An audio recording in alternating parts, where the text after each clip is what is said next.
Oh, getting nice and comfy here. I hope you can hear me. Welcome to my live stream with my new camera. Hope you can see me and hear me very well. Now we're just waiting on our boy Jay to join the conversation.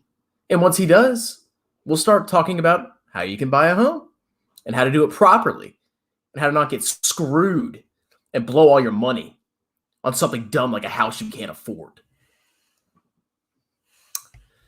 Yeah, homes will kill you, man. The biggest reasons that people are broke in America, their freaking houses and their cars. That's it. House and car.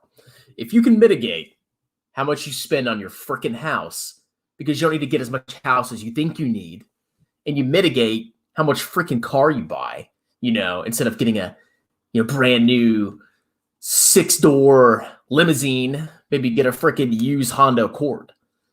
That's all you got to do. And that frees up money that you can then invest, okay? Having a massive house is not the American dream. I can tell you all about that. I bought a freaking townhouse. It's so easy to maintain. The backyard, you can just cut it with the weed whacker in like 5 seconds. And that's it. That's all you got to do. It's a good time. I got to hydrate. So I'm going to drink some beer in a little bit. It's about to get crazy. See where old buddy boy's at. Still nothing. Maybe I'm going to get ghosted tonight, ladies and gentlemen. Wouldn't that be a heartbreak?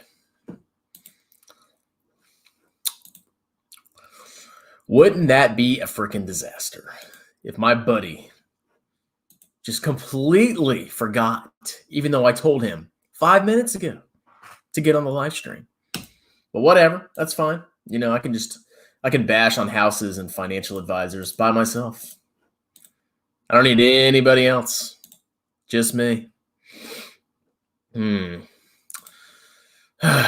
Well, all my viewers, what do you want to talk about? Ask me questions. What do you want to know? What you want to know about my life?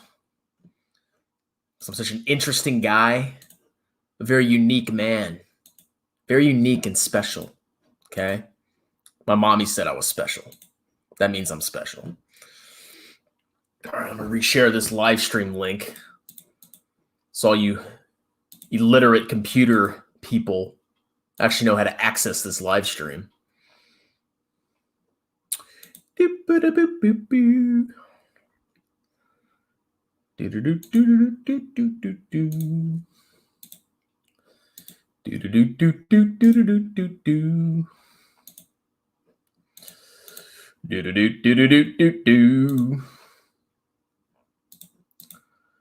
Oh, God.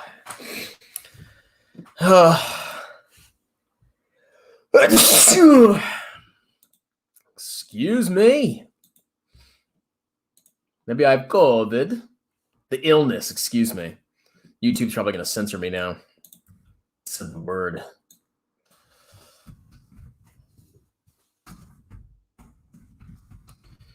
All right. Put that on my social medias. And maybe we'll get some viewers.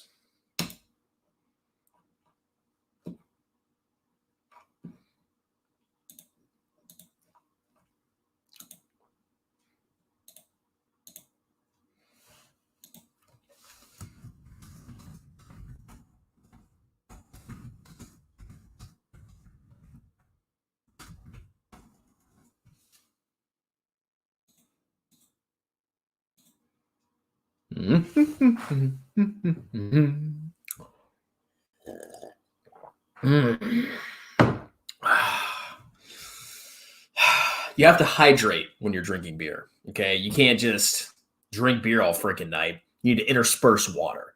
Because if you don't, you're going to have a massive headache when you wake up the next morning. And you don't want that. That'll make your life hell. Okay? I know. They're experienced at these things. Oh, God.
Oh.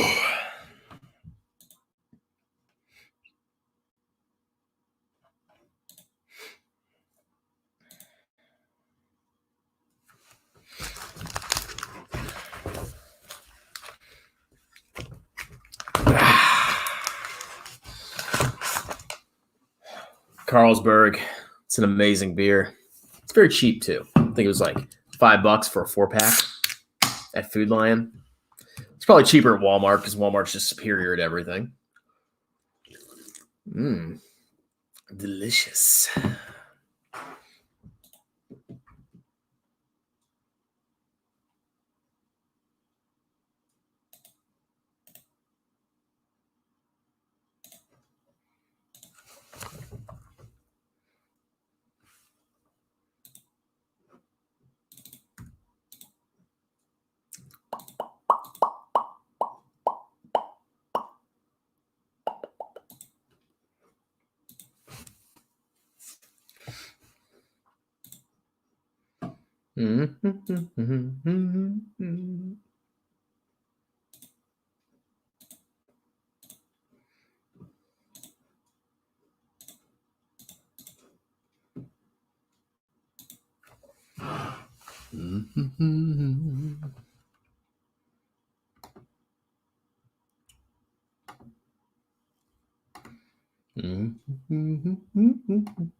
God, this computer's so slow.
Do you hear me?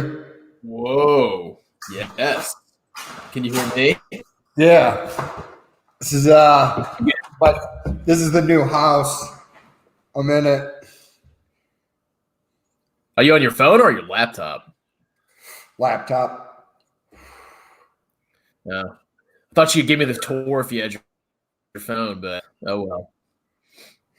Yeah, it's well, I went and had Spectrum put in my internet today, and it killed the one at my apartment. So I was like, fuck, I got home at 7. So I had to go over there, get my bed, get some shit, and then come back over here to use the internet here. Jesus Christ. Yeah. Are you completely moved in? No, pretty much all my shit is over here. I just have some stuff back at my apartment, like incidental stuff that I'm going to go back and get tomorrow. Yeah, that was actually the biggest pain for me. I hired some movers to carry like the heavy stuff, but getting all the tiny crap that I had spread around, that took forever. And I didn't want to pay the movers to do that because that would have cost me $1,000. So I had to do it all myself. Yeah, dude. Fortunately, I've been pretty nomadic for the past 18 years. So I don't have a lot of shit accumulated. For like a common person, middle class person, they would walk in my house and they'd be like, "You don't own anything, do you?" And I would look at them and tell them, "Not really." I'm like, all these moves have made me realize something. We all have way too much shit we don't need. I don't want a whole bunch of stuff that I care about because then that stuff ends up owning you, like they say in Fight Club.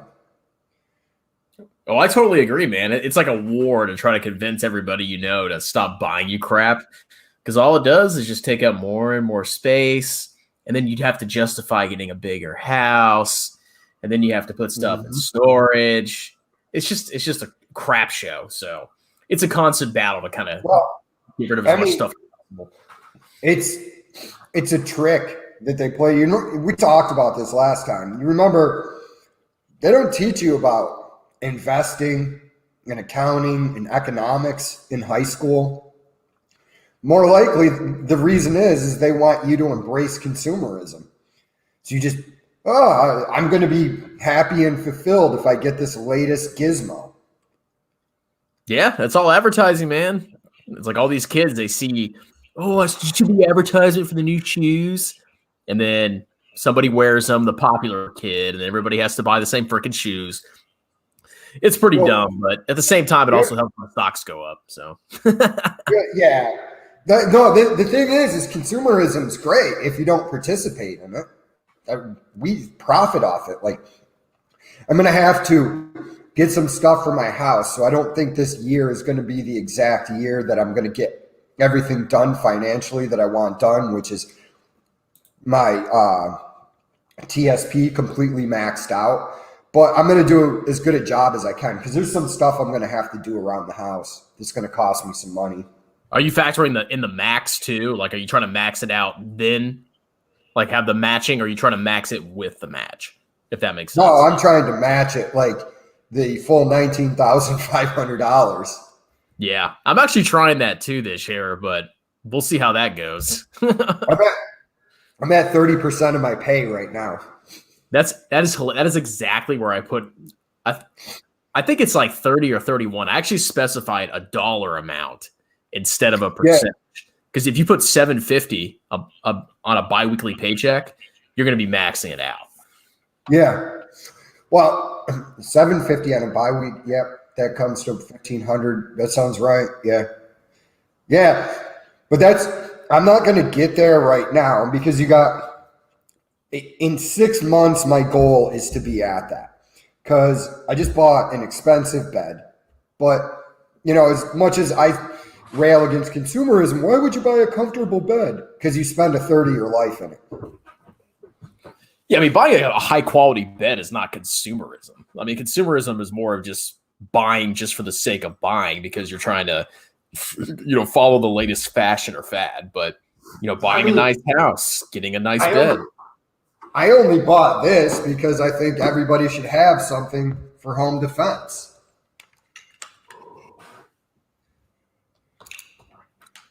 What is that? This. Oh God. Is my baby. Don't shoot yourself. I don't have any ammo in the clip, in the magazine, and clearly there's nothing in the bolt. That would hurt my channel. That would hurt my channel if you shot yourself on accident. Your channel would grow exponentially. Did you see the fucking dude blow his head off playing with his AR-15? Dude, I fucking love this thing. All I got on it right now is flip down sights. Are you going to be adding a bunch of crap to it, like red dot sight? No, I'm going to put a scope on it, and then I'm probably going to put a pistol grip right about here, because, your hand's out here, but if you get tired, it's good to have it here. It's going to make it easier for you to, not that I'm really planning on going commando anyways. It's just a range toy for me, but I just think that Everybody should have something in their home for home defense. Yeah, I've got a SKS in the closet, and I've got a little stripper clip on the side, just waiting. If I need it. And I've always wanted to get a AR-15, but I just never got around to it. I mean, my gun budget for the year is one more firearm. I'm going to get a Colt 1911 just because I think you should have a handgun around your house too to protect yourself with. But other than that, yeah, it's fun to go online, and I'm like, oh, well, I could get the 300 blackout. That way I could shoot subsonic with a suppressor on it. Then I'm like, fucking maxing out your TSP is your number one priority. After you have a few weapons for home defense, you're just buying toys after that. Yeah, that's exactly my point. Like I'm not against guns. Like I have some, but if you're buying 40 freaking guns, and you're like, I can't afford to invest in the TSP. Well, you're full of crap. Stop buying guns. Oh, dude, you could just go down the rabbit hole. You're just sitting there and like, X new firearm looks pretty sick. I want that thing too. I mean, look, I'm not like a guy that's going to stockpile weapons, but I will freely admit to anybody, I do love guns. Yeah, I mean, they're fun to shoot. I like to shoot machine guns, but, you can't do that unless you're actually at the range in the Army. So I haven't done that in a while, but like if Sony's like, hey, we have 50 cal, I'm in, or 240, I'm in. Yeah. Well, dude, one gun I'll probably get next year, it's purely a toy, and I'll freely admit it, is I'm going to get the Henry Long Ranger. It's a lever action. I fucking love lever action guns, dude. They're just so much fun to shoot. You just feel like you're such a badass in the Old West fucking popping that thing. Yeah. I like bolt actions, like the Mosin Nagant and, the Lee Enfield, stuff like that. I've never shot a Mosin Nagant, but it looks like a badass rifle, man. Yeah, I shot I think it was a Lee Enfield. Somebody brought one time. Dude, that hurts the hell out of your arm. Like, that thing is powerful. I could only shoot it like a couple times. I was like, damn, this hurts. I don't want to do this anymore. Imagine the dudes running around with the M1 Grands. Or the Garens. However people fucking want to say it. People get all technical. But, I mean, those were real men that were using those during World War II. Those things are heavy as fuck, and they were carrying them everywhere with them. And, I mean, isn't the M1 Garand's 308? Or is that OT-6? I'm not sure. I know it's a heavy slug. Yeah, dude, I can't. Like, I would be looking at people and be like, give me that fucking M1 carbine. I'm not running around with this goddamn thing all day. I'll take the Thompson. Yeah, the Thompson would be fun. Yeah. Oh, well, we kind of missed our chance to storm the beaches, Now I'm a human resources guy in the reserve, so there's nothing HUA or elite I'm ever going to do. Well, dude, I was talking to this older vet, and I talked to him about my plans to start a clothing gear company that's military inspired, inside the wire Pogue gear. And he's like, dude, I don't think you're going to get a lot of hits with that, maybe with the newer generations, but everybody likes to feel like their service counted. And I'm like, everybody's service does count, but it's fun to have fun. Like, acknowledge where you are on the tip of the spear. I was a power production mechanic. I'm somewhere on the shaft. And so I don't take myself too seriously, so have fun with it. Yeah, I mean, a lot of people aren't going to get the humor. I mean, like, I would think it'd be hilarious. Like, I would probably buy something like that as a joke, but a lot of people do want to be hardcore, and they pretend they are, even if they're not. So they're not going to walk around wearing Pogue gear. Yeah, that's the word. Those fucking dudes that serve, that pretend that they're something that they weren't, are the fucking worst, man. It's like, dude, you did your job. You served your country. You raised your hand. Be proud of whatever you did, whether you were a Navy SEAL and shot bin Laden in his stupid face, or whether you were the dude that cooked the meal that Navy SEAL ate and went and shot bin Laden in the face. I'm just realistic about it. Yeah. I don't even think physically my body would have held up to being a fucking Ranger. I just don't think, and mentally, I'll freely admit I'm not that tough. Yeah, I mean, infantry itself is just a really tough lifestyle. Like, I didn't know what I was getting myself into when I first did infantry. And then once I started doing it, like, oh, we're going to march 20 miles, and then we're going to sleep an hour, and then we're going to march 20 more miles, and then we're going to do it for 5 days straight. It's like, oh my God. I was like, what am I doing? It takes a special dude. I mean, when you look at, when you get into special operations, when you look at who that is, you fucking David Goggins. David Goggins runs 200 and something miles. You're competing against that savage. That's somebody you're fucking competing against every day. I freely admit on the level of man, there's a huge difference between him and I. Yeah, I mean, they're definitely like the rare 1%. And like, I mean, I consider myself a good athlete, but like, I don't think I'd pass Navy SEAL training or Delta Force training. That's like the elite of the elite of the elite. Yeah, I mean, it's just a special individual, and it's funny that I meet so many dudes that tell me, yeah, man, I would have went special operations if I had joined. Like, no, you fucking wouldn't. I know you. You're a fucking pussy. Shut the fuck up. You're not going to make it through Ranger School, dude. I just don't think that you would. I mean, it's like on one of my podcasts, I did this thing about the guys that march on the Capitol building having to show off their AR-15. I'm like, first off, I mean, yeah, I just showed it on the internet, but I don't want anybody knowing what the fuck I have on the off chance that somebody wants to take down the serial number, and put me on a little list like, oh, we'll confiscate that guy's shit later on. But I'm like, I said about the tactical dorks there. I'm like, who you don't see running around at the Capitol like that? Navy SEALs, combat controllers, Marine Raiders, MARSOC guys, Army Rangers. You don't see those dudes running around at the Capitol building carrying their fucking toys. I mean, cool guys get made fun of by infantry people. Like if you have all the special gear, like people are laughing at you. You're not special or cool. Yeah. It's well that's why when you said, are you going to deck that thing out? I'm going to deck that thing out for the practical reality that I hope I never have to use it in self-defense, but I want it functional if I have to. I want a flashlight on the end, and I want a scope on it just in case. You're getting ready for the zombie apocalypse, okay? I am. Dude, I don't know that the AR-15 is what I would take in the zombie apocalypse. I'm probably pulling an AK-47 variant. Yeah, you want a heavier caliber weapon. It's not even that. It's just the reliability, the less cleaning. I'm probably going I would probably go with that AK-47 and then just a simple 9mm because it's the most common round. Yeah, I mean, I'd say the M4 or AR-15 or whatever. I mean, they're pretty reliable now. I mean, like during Vietnam, obviously they weren't.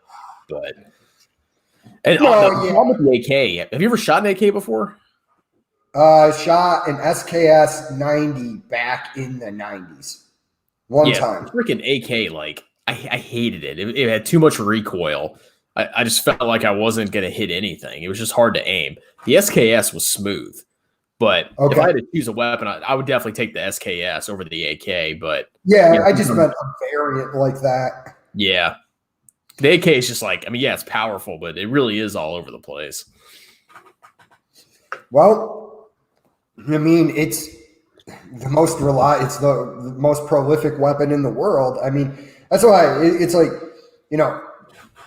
guys in Afghanistan aren't performing maintenance on their weapons, and somehow the AKs still fire. It's probably, I mean, I don't know. I wasn't over there in combat with them, but I've heard they're not the greatest shots.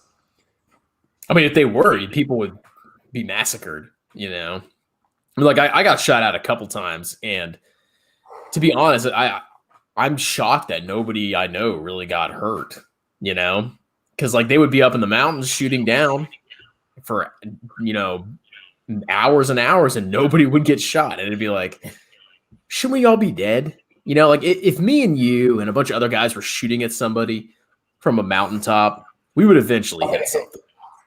I'm going to hit a lot of people. I grew up. Like, that's I nothing mean, out.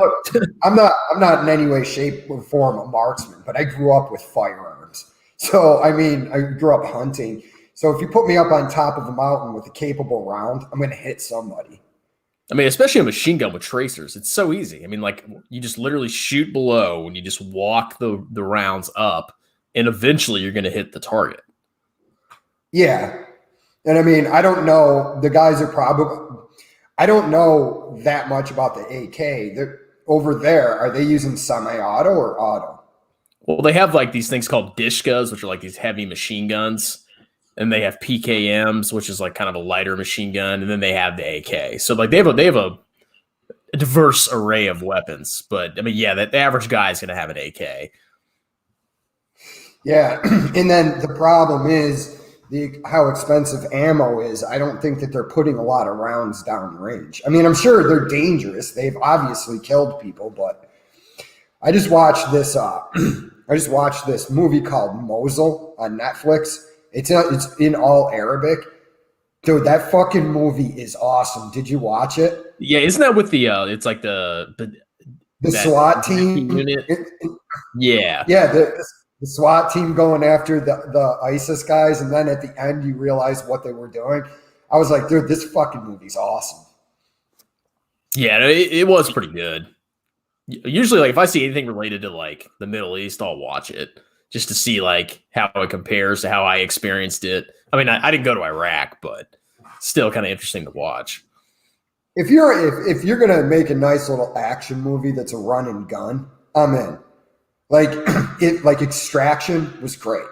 I mean, somebody wrote a review is like, this is just murder porn, and I'm like, yeah, it's what I wanted to watch. A bunch of guys fighting with guns. Sorry.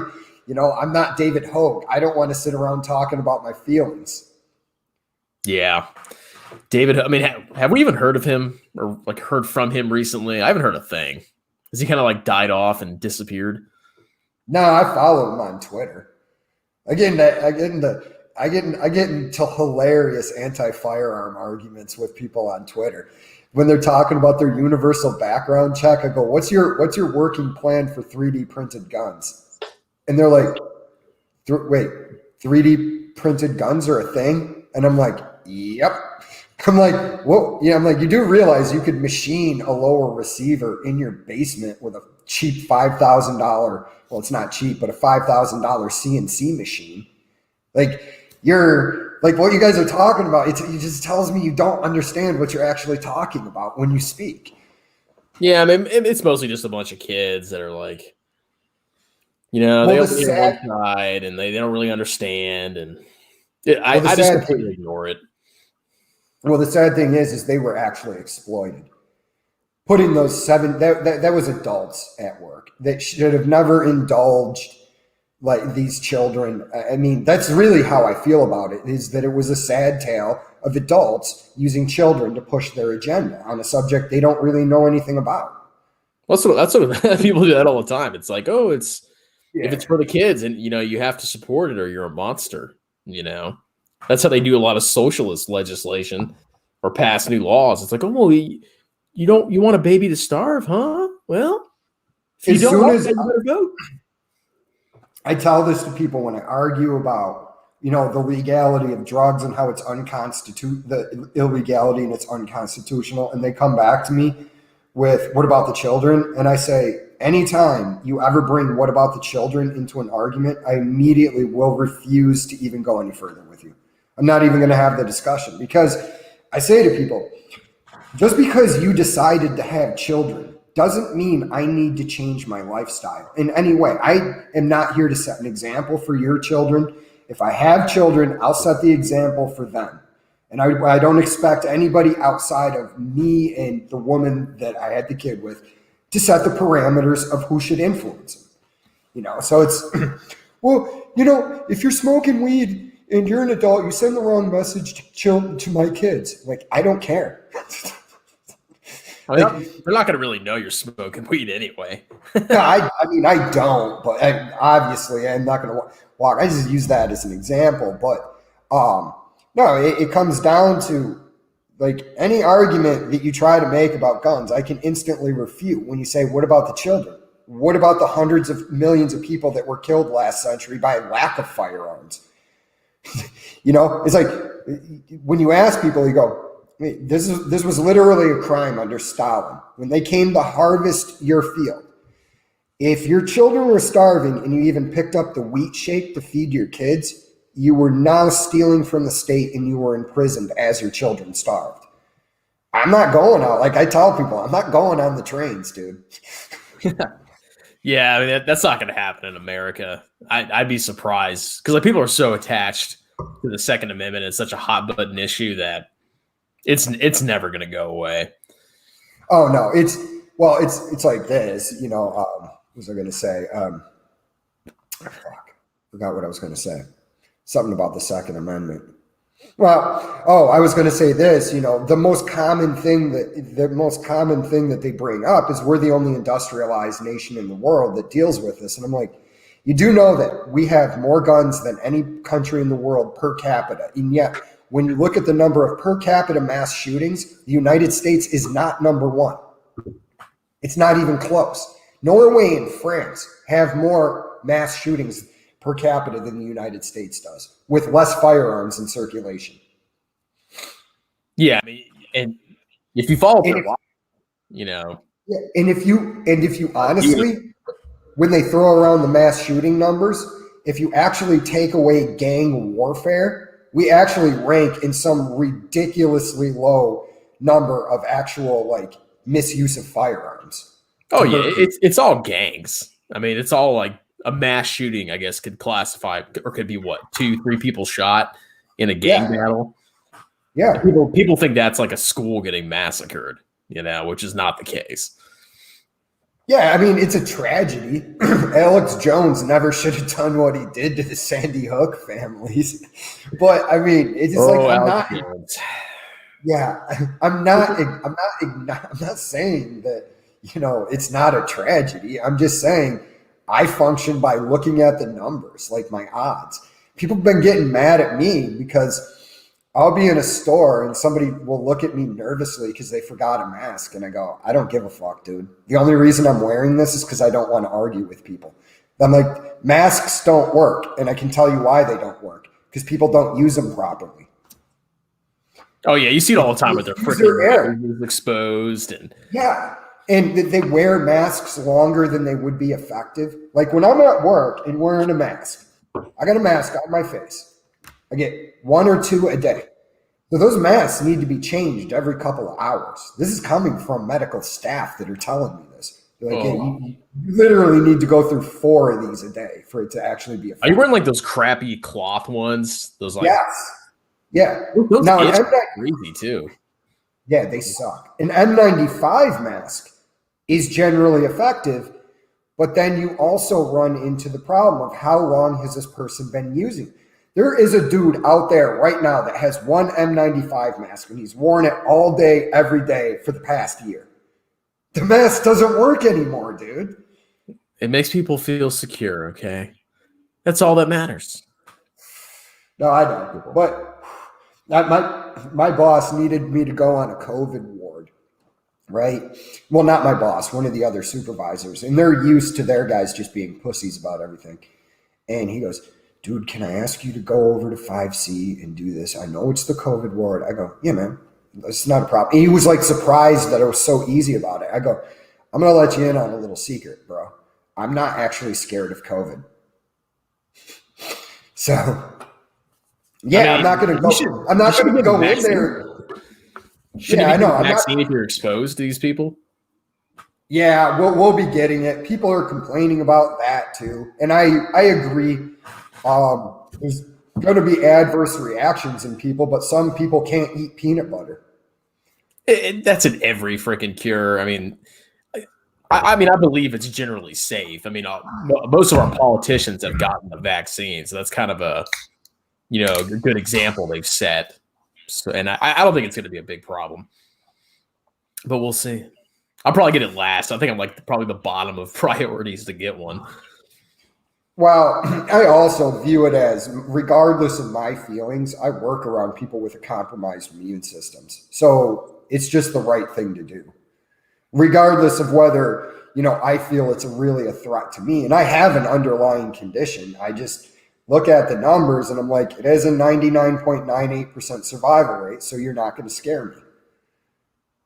Yeah, I mean, honestly, if you're smart about it, you're probably not going to get it. I mean, just, make sure you wash your hands whenever you come back and don't touch your freaking face and don't stay inside a lot, Chug a bunch of vitamin D. I take like 5 or twice a day. I take like 5 vitamin D. I'm like way over the vitamin D number. Yeah, even exercising apparently helps you, which I do all the time. So I haven't gotten sick. Standard precautions. Yeah, I mean, it is what it is. It's like everybody wants to bring up with the COVID thing. They'll go to me, well, dude, you know that healthy people have died, right? And I go, yeah, you know that healthy people die of the flu every year? What's your point? Find them. How many are there that are really healthy that COVID has killed? Out of everybody, is there 1,000 or 2,000? Because I'm going to tell you, the flu kills probably that number of healthy people per year. So, I mean, I don't know the numbers off the top of my head, but it's like, dude, sorry, you run risk. It's a one-way journey, man. Yeah, honestly, I stopped tracking the numbers. I used to check like every day or multiple times a day, and now I'm just kind of like, it's just kind of part of my life now. I don't even think about it. And I work from home, so it's really not a big deal. I mean, I wear a mask. It's the only change in my life. Yeah, for you, man, there's just, you're in lockdown up there because you're in a communist state, right? I don't think it's that bad here. I think the governor did make some changes recently, but I mean, I'm not really going to bars anymore anyway. So, I mean, I think they stopped serving at like 10. Yeah. But that's it. Like, I mean, all the stores are open. It's not that different. Well, I mean, it's like out in LA, we've talked about this, and I think it's great how these liberal cities are getting a lesson in economics. Like, oh, you want to lock us down? Okay, well, all right, fuck you. I'm going to a free state. Oh, you want to defund the police too? Okay, fuck you. I'm going to a state where they have cops. It's I just don't get the thought process. Like, why would you live in these cities? It just doesn't make sense. I mean, I guess people are tied down because of family and stuff, but the people. This is how it always goes. I don't understand why politicians. Well, probably most of them don't even have basic economic education. But it's like, look, you can raise the taxes all you want on the wealthy, but they have means. They can leave. And then you're stuck with an impoverished tax base because they can't leave. Like, Texas is sucking up California's wealth right now. Okay, God bless them. Hopefully they don't go blue because of it. Well, that's what the Texas governor put out. He goes, "Welcome to Texas. We accept everybody. We like low taxes and freedom. Keep it that way." Yeah, I'm kind of hoping that California is just like spread out evenly between all, other 49 states, so they don't like flip Texas blue. As long as they spread out, we'll all be good. Yeah, that's the main problem. But also, this is what I think people are underestimating. I think a lot of people are going to go red because it's in all these blue states where they suffered during the lockdown. It's like, okay, why would I continue to vote for these policies? Like, you guys locked us down and you destroyed my business. Why would I ever vote for your party again? Like, if you look at what the Democratic Party did to California, I mean, they're ridiculous when they talk about a 16.3% income tax. For what? So I can walk outside of my house and step on a heroin needle from the fucking homeless people I can't evict from my front yard? That's what I'm paying 16% of my income tax. You add federal on top of that, and you're paying well over 50%, which is just insane to me. And it's easier to understand taxes when you make self-employment income because they pay you the full amount, but you have to actually save money yourself for the taxes. So then you really see how much freaking taxes you're actually paying, and it sucks. But most people, I don't think, are self-employed, so that's why a lot of people don't really understand how much tax they're actually paying. Well, when you talk to people, I'm like, and they're like, well, we're going to have the wealthy pay. Pay what? So we can fire, I think I said it before, so we can fire an $1 million missile at some guy in Yemen who makes 80 cents a day. Like, what? The politicians have proven them. Here you go. Who do you think better understands how to spend your money? A bureaucrat in Washington or you? That's what it comes down to. And you're working for the federal government for free. I think we should all pay taxes, but I mean, at a certain point, we got to ask questions like, okay, first off, you're recklessly printing the dollar. So what's something like 25% of all dollars that have ever been printed have been printed in the last year. Okay, so do my taxes even matter anymore? But if they do, why am I working for the government so you can send $10 million over to Pakistan for gender studies? Well, I don't think people really understand how taxes work. I honestly don't. Like, I think they just get their paycheck and that's their paycheck. Like, they don't really understand that taxes are coming out of it. You know what I'm saying? Yeah. It hurts a lot more when you have a self-employment check and then you have to put aside 35% of it versus it's automatically taken out for you and you don't really see it. And then a lot of people get like refunds. So they're like, oh, I'm just going to get it all back. Yeah, they don't really 10%. understand that people actually pay freaking taxes, Well, no, then I tell people, I'm like, that you actually lost 10%. Like, what do you mean? Well, if you had invested that money that the government held on to per year, it's about a 10% return, 8% after inflation. So you actually dude, don't even get me started on Social Security, man. Like, which is like a perfect example of why government programs suck. And that reminds me of it because, instead of people investing their money, they're freaking being forced to put money into Social Security. I would sign off on it if I knew that the vast majority of people were receiving the proper education on it and getting rid of it. The problem is now at this point, there's a lot of fucking knuckleheads that'll end up paying for anyways when they get older. It's the thing where I say to people, I'm like, well, I don't want to pay for the homeless people, but you are. You're already paying for them. The best question is, how do we do this? But I mean, you're paying for them through societal cost, lack of their working efficiency, which would expand the economic pie. The fact that they walk into a store and they steal shit because you made it so that the cops won't respond to anything less than $900. So now that store passes that cost on to me. So it's like if we taught, the government hasn't dipped into it in the trillions. 100%. Let me move something, and then I'm going to talk on this subject. Okay. All right. Oh, got to get that light. Is that better? Do I look good? Yeah, you need to exfoliate more. Dude, I don't know where this pimple came from, man, but it's bad. It was in all my Christmas pictures, too. Hey, it happens. But what were you going to say about dipping into the trillions? Okay. So here's how it works. So obviously, like, you pay Social Security taxes. Those go directly to recipients like grandma or whatever. You pay it, your employer pays it. If there's excess, like if they collect more taxes than they pay out, they put it into the trust fund.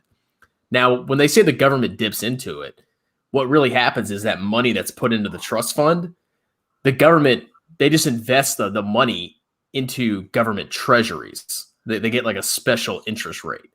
So that is how they're really dipping into it. They're literally just lending that excess money to the government. And the investors, which is us, we're only getting like a 1% return on our money. That's why my eyebrow went up. I mean, like, we could be getting returns of 7 to 10% on that money. Dude, I think we should privatize. Like, if we had a big trust fund and it was invested in, like, the VT. whole stock market. No, you just exactly what you said. Just so we're gonna get lower returns on average, but it's safer. You throw it in VT, in different index funds with different companies. That money stays there. You get a decent return on it. But like I'm back to what you said. At the point we're at, if we were setting up Social Security today, I would agree with you. But I would say, here's what we got to do. We got to have a comprehensive financial education system in school, so that like K through 12, you introduce saving money to kids so that they put their money away. Yeah, I'd be down with that. Yeah, hold on. I'm gonna try to look. Like, what does that link say? I don't know. This is your show, Hobie, right now. You're in control. No, I'm talking to Micah, the guy that's posting this. Yeah. Yeah, I can't. I'm too new. I don't know how to freaking copy this over. Yeah, we're new at this, bro, so we suck at it. Yeah, he actually works with me. Does he? He told me, hey, he told me to buy all this crap, so I look prettier to people. Yeah, dude, I'll get a new camera at a certain point. My main thing is I'm going to do a video. I got to get a whiteboard, so I'm going to do a video on firing, and I'm just going to mock the shit out of it. Actually, I've been meaning to do a video on fire, but like I saw you did one, I think it was a couple weeks ago, and I was like, well, I can't do one if he just did one. Oh, do one, dude. Look. The word has got to get out that it's like, because what I'm going to do in there is I'm going to explain like the amount of money that you would need. So I'm going to set it at a reasonable 2%. You're going to need $3 million to live a middle-class lifestyle. Okay. $60,000 a year, maybe 90 if you have it in a higher yielding index fund or combination of them. The amount of money that you need to throw into the stock market in 20 years is not even remotely feasible for the average person. Dude, you have to be like dual income. Each partner has to make like 100,000, and then you save like 80% of it and have no kids, and then maybe you can retire at 35. But most people don't make enough money to get that base amount of money in there. So yeah, it's complete BS. Well, that's what I do. I show you the money, and then I go, I'm going to figure it out. But what I'm going to say is like, I know what we do. We need to up our income. We'll start a YouTube channel, and we'll make courses that tell us to invest in mutual funds and charge $150 for them. Let's see if that gets us to fire. Yeah, these people they're fired, but they're actually working because they're doing their YouTube channel. That's their job. So they're not actually fired. They need that money to survive. Yeah. And I mean, look, I want to do this on YouTube only so that I can get a big enough fan base that I can do stand-up comedy. Yeah. And there's going to be a lot of financial humor in the stand-up I do if I ever found an audience. But I mean, I'd be perfectly honest with people. A lot of people, say what you want about Andre Geek. At least he's selling a course now, but it's more a course on not financial shit, but like how he achieved he made $1.5 million last year. And he started a course, and because I watch his videos occasionally. I mean, he's semi-knowledgeable. I don't think that he's like some of these YouTubers that are just recommending stocks for no reason and doing no fundamental analysis on them. But I mean, he's pretty honest, and he said, yeah, you guys can take my course, and what's in here is I'm going to teach you how to make videos, give you templates. I'm going to show you how the YouTube algorithm works. I don't have a problem with that. The people I have a problem with are these people like Our Rich Journey that are just straight lying to people about how much money they saved. The people at Financial Education that are charging people $15,000 for what? It's like you're taking $15,000 of somebody's hard-earned money for what? I mean, you're taking advantage of morons. I think they can get rich quick. But like Micah here, he invested 10% since his 20s. That's how you become a millionaire. Like that's literally all you have to freaking do. But most people just want to get rich quick. They just want to buy the next Tesla, and then they're going to be millionaires in 5 weeks, which is BS. But that's what people think. Oh, did you see that? Did you see that article on Tesla about 3 reasons I'm not buying Tesla? This dude points out that in order for the Tesla stock to be worth what you're paying for it, it would have to grow at a 10% rate till the year 3327 or something like that. Yeah, I think I was doing like some rough PE ratio math, and I'm trying to think of the number I got, but I think earnings had to. What's up? At around 10% PE ratio, you can expect like a 15% return from a quality stock. Once it gets up over 20, it's something like 3 or 4%. Don't quote me. I was doing the math, and I think for today's prices, earnings would have to be 40 times greater in order for the PE ratio to be like 15 or 20. It was just ridiculous. It's like Tesla is now worth as much as all the 7 largest automakers. Right? This is so, I always go on and on about Sven Carlin. He's a PhD, actually does. But when I watched one of his videos, he was talking about Tesla's increases. And this is even the danger with a lot of people that really know what they're talking about financially, but don't understand the underlying technology. Like the metrics Sven used, if I was talking to him, I'd look at him and be like, Sven, it's not possible, technologically speaking, to do what you're saying they could do on the returns. It's just not there. Are you talking about the new video he posted where he calculated the intrinsic value of Tesla? Yeah. He got it down to 90 on one part, but some of the assumptions he was making, I was just like, this guy does so many sectors, it's actually impossible. And so I'm not blaming him or criticizing him, but it's just another example of people in the real world not actually understanding. In order to power our civilization, battery technology would have to improve hundreds of times. And we're at a point where that's just not physically possible by the laws of physics.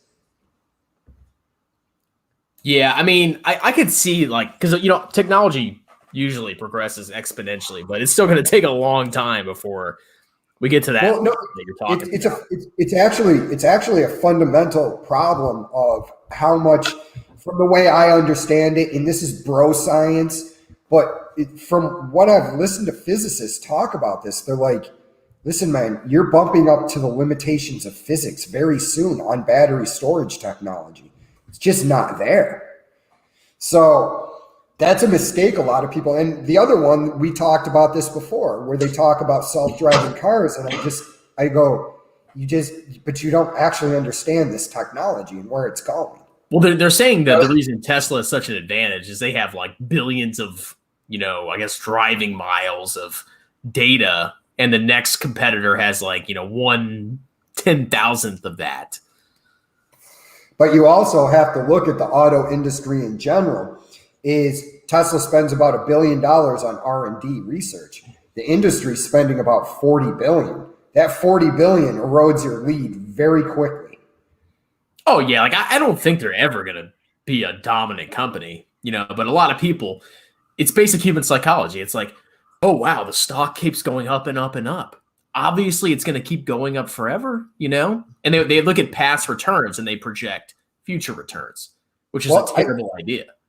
I had this woman who, I don't know if I told you this, but I had this woman go to me. She goes, "You're into investing, right?" And this was in the break room. I go, "Yeah." She goes, "So Tesla's the stock I should buy, right?" And I go, "What are you basing that on?" I was like, intrinsic value, PEG ratio, PE ratio, like what numbers were you running? She looks at me like a deer in headlights, and I go, yeah, see, that's the problem. I go, also, have you completely maxed out your TSP this year? And she goes, no. And I go, then you have no business buying a stock. Yeah, you should be maxing your TSP. You should be maxing your Roth IRA and your spouse's IRA. And then maybe you can consider buying individual stocks, but you'll still probably be better off just buying like VT in a taxable account, Well, I explained to this guy who knows a lot at work. He actually probably knows more than me, and he's a nurse. But when I was telling him, I'm like, he goes, I don't buy any individual stocks. I go, it's like 5% of my portfolio because it's fun to me. It's the only reason I do it. I don't plan on ever going over 5%. But, when I started buying BABA at $170, it's fun to be confirmed that you were right. Oh, that delicious BABA dip. I couldn't resist. Yeah, so I got that. I got that like 15%. I was like, I have to buy still. Dude, you texted me, and I was like, dude, I went right there and I bought a share. I had $400 sitting in there. I was like, fuck, I wish I had a few more. But then I said, all right, you need to chill out on the BABA stock, even though this is an awesome dip. You just don't want it growing too much in your portfolio. Anything can happen. Although the Chinese government are just reining in Jack Ma. P ratios are key, but most don't understand. I know it's very hard for most people, and I'm not even joking. Price divided by earnings. Keep it simple and just invest for the long term. Yeah, I mean, when somebody asked me that, like, what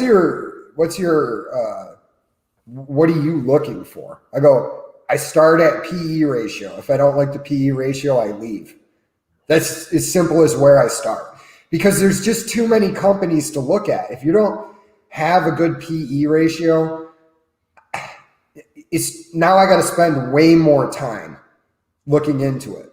You know what I mean? Like now I got to start analyzing. Do I think Shopify justifies the price because of where it'll be 10 years from now? I don't know. I don't have time for that. So I like to go PE ratio to PEG ratio to price to book to intrinsic value. Look up those things.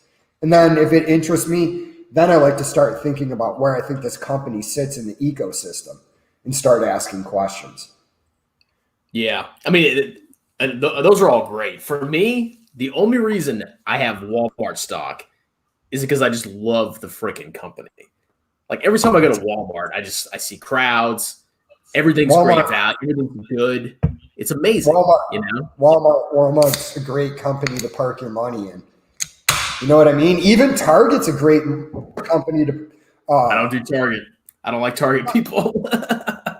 No, I get it. I mean, yeah, and then there's something to you just like a company and it's profitable and it's going to work out for you. And you understand their business model because it's like maximizing your returns is about not losing money. That's one thing I think people have. Well, I want to maximize my returns. Yeah, one of the best ways to do that is to just simply not lose any money.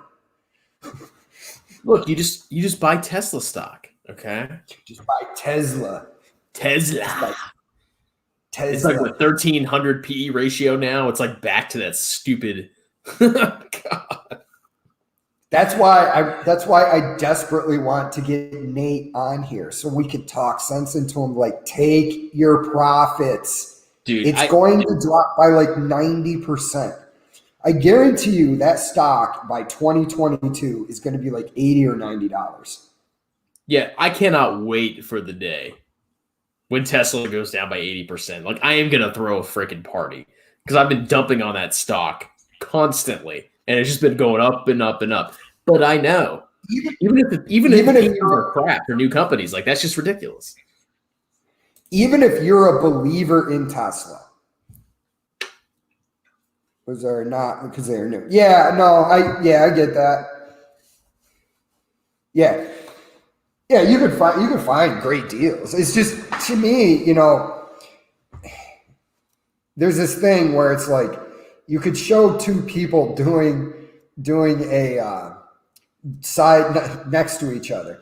One guy invests mostly in mutual funds, and he fucked off to the beach. And then there's another guy sitting there running all discounted cash values, like running all the numbers and spending a whole bunch of time, and he gets a 12% return to your 10% return. Well, was it really worth the time? I would say yes. 12% compounded over 30 years versus 10 could be way more money. Oh, it will be. But at a certain point, if you get to the spot that you want to be at, my thing is, look, I want to be as rich as possible, but I mean, you get to a certain point. Is $60 million better than $40 million? If you worked 90 hours a week to get 60 million, and another dude worked 40 hours a week and had a leisurely life and has 10 million in the bank, was it really worth it at that point? Oh no, I mean, like, once you can do like basically whatever you want without going on, like, obviously, like buying a yacht every day. If you could generate 200 grand of income a year, I mean, you can travel as much as you want and do all the things you want to do. You don't need $1 trillion, but you do want, a nice 10 million if you can get it. Oh yeah. But it's like when people look at me and they're like, well, if I was a dude who everything worked out for, and I had investments that paid me $200,000 a year, and there was some billionaire pulling up on his yacht saying like, aren't you jealous? I'd be like, no, fucking yachts are stupid. I have no desire to have that big stupid boat. Even if I had your money. Trained my brain to hate, like, to make fun of any material objects that just signal status. Like, everybody thinks that, new cars and, race cars are so awesome and everybody's jealous. I literally think that guy is a freaking loser if he has a really nice car. And it's not even like a fake belief. It's like, I really think that, Well, it depends on where you are. Like Joe Rogan talking about, getting a new Pro Mod Chevelle that'll cost him $500,000. I mean, that's a drop in the bucket to him. Yeah, I don't look at that as like the dude's got a status symbol. I just look at the dude as money and he likes muscle cars. But if you're a dude that lives next door to me and you got some jacked up Ford 350 that I know you're paying $70,000 for, and your car payment is $900 a month, I'm going to be like, hey man, your car's a piece of crap. Look how cool my truck is. Like, I don't give a fuck about your truck, dude. I really don't. I actually think I could probably get a super nice Tesla, man. I'd probably get like one for me and one for my wife. Most people can't afford that crap, but if you're smart with your money, you're not going to be able to buy it. But yeah, I mean, if you're super rich, like, God bless you. If you want to get a nice car, get it. There's nothing wrong with that. Dude, I love pickup trucks, but I don't like big pickup trucks. I like the mid-sized pickup trucks. So at some point, I'll probably try to pick one up for 10 grand and I'll drive that thing till it explodes. And 10 grand is like good for a car or a vehicle that lasts 10, 20 years. I mean, I paid freaking 11 grand for my car, but I'm going to drive it until it freaking explodes, There was a Honda Civic, a used Honda Civic, because I told you I just got a lease because at the time I didn't have money for a down payment. I was like, fucking do a lease, even though I know they're stupid. But I drove past a place and they had a Honda Civic out there for like 8 grand. And I was like, man, I might need to pop right in there and fucking get on that Honda Civic. Yeah. You said you just saw that, or that this was a while ago? No, I just saw it like over the weekend. I went to McDonald's to get a cup of coffee. I mean, like, why do you have to do a down payment? Like, I mean, I completely financed my car. Like, you don't have to do a down payment. Yeah, I mean, I really didn't think out what I did. Yeah, I mean, it's a lesson learned. Like, in my last marriage, I got a freaking brand new car. Your friend hit it on the head. Joe Rogan's net worth. Hey, I'm going to tell you this, brother, on Rogan. Rogan's worth. Real quick. Yeah, Rogan. I'm going to go too, and then we'll come back in. Or should I sit here while you go and just rant? That's fine. don't leave us, Micah. You'll hurt my feelings. I'll never All right, talk I'll to be you back again. in a second. And I'll tell you about Rogan's got more money than that.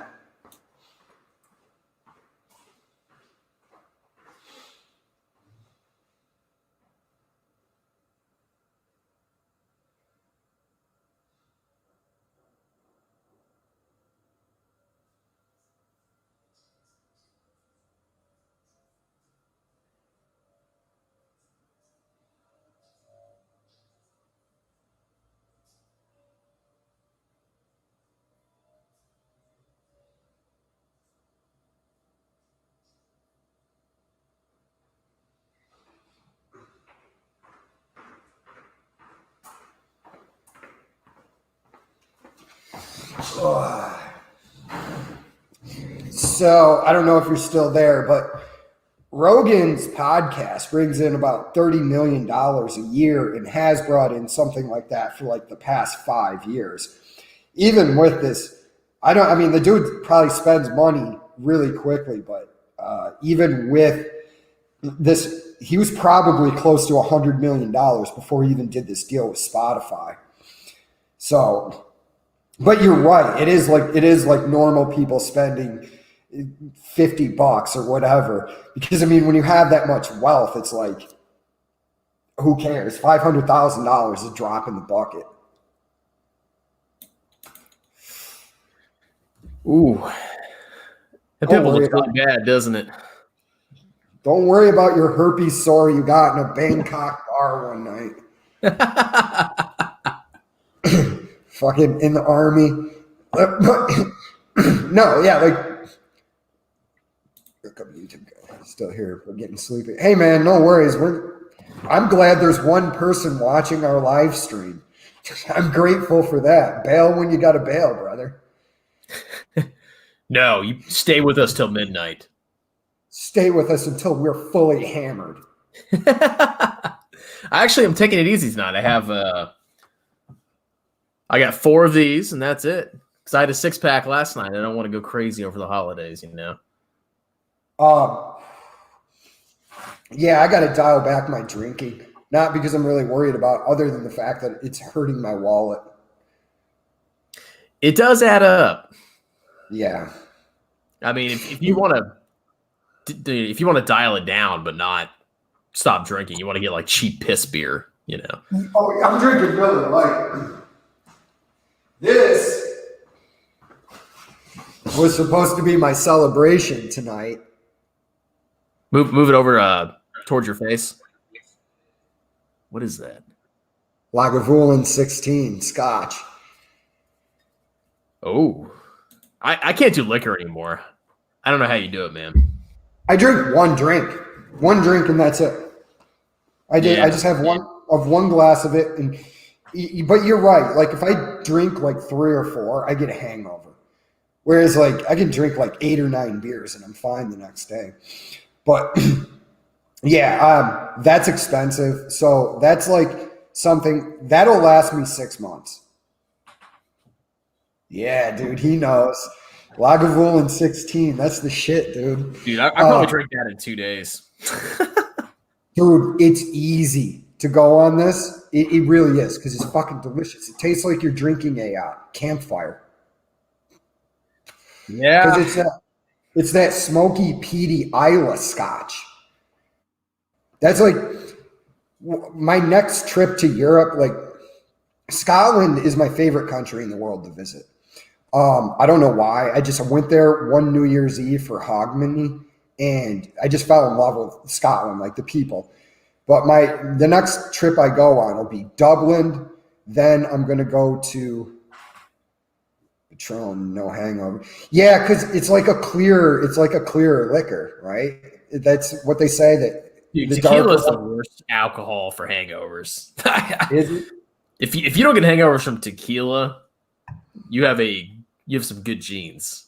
That's all I'll say about that. But my next trip is I'm going to go to Dublin. Then I'm going to fly to Islay, Scotland. I'm going to go to the Lagavulin distillery. Just take tours of distilleries and get hammered over there on scotch.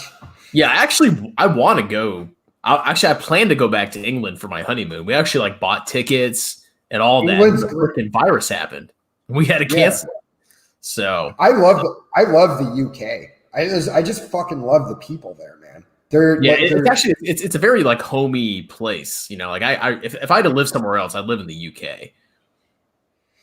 Yeah, I don't know. I don't know if I would live UK or Germany.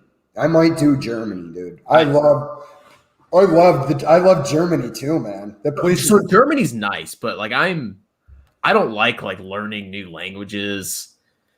And like I lived in Germany for a year and it was amazing and I miss it. And I would live there again temporarily, but to like live permanently, I don't want to learn a new language, and adapt to a new culture. But going to the UK, they already speak freaking English, so it's not a problem.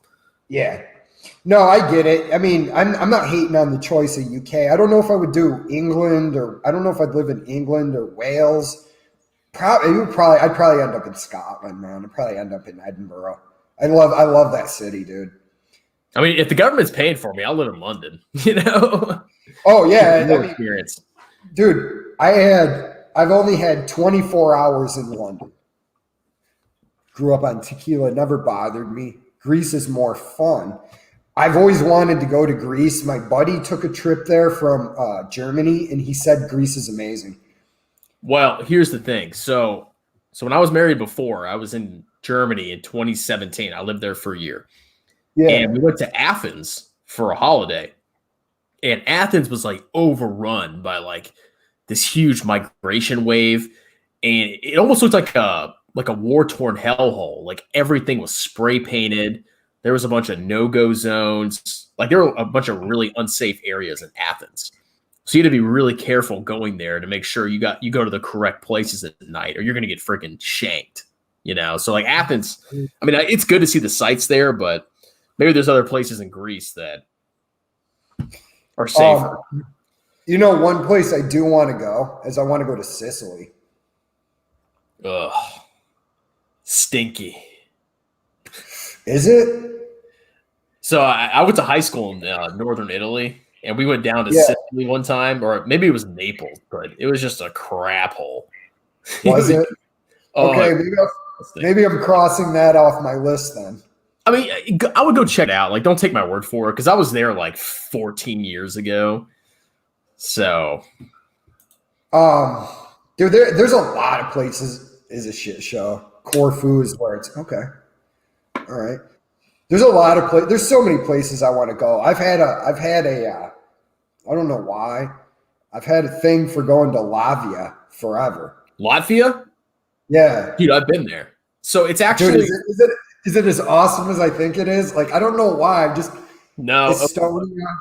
Here's Latvia. So when I was in Germany, I was in the reserves and we had a mission, and my assigned country was Latvia. And we went there to I was civil affairs, so it's my job to make the local population happy. So I went to Latvia to help them build a children's school, and I would give them money, and they would freaking use the money to get supplies for the school.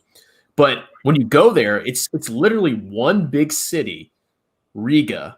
It's the capital, and then it's just a bunch of plains and tiny little towns.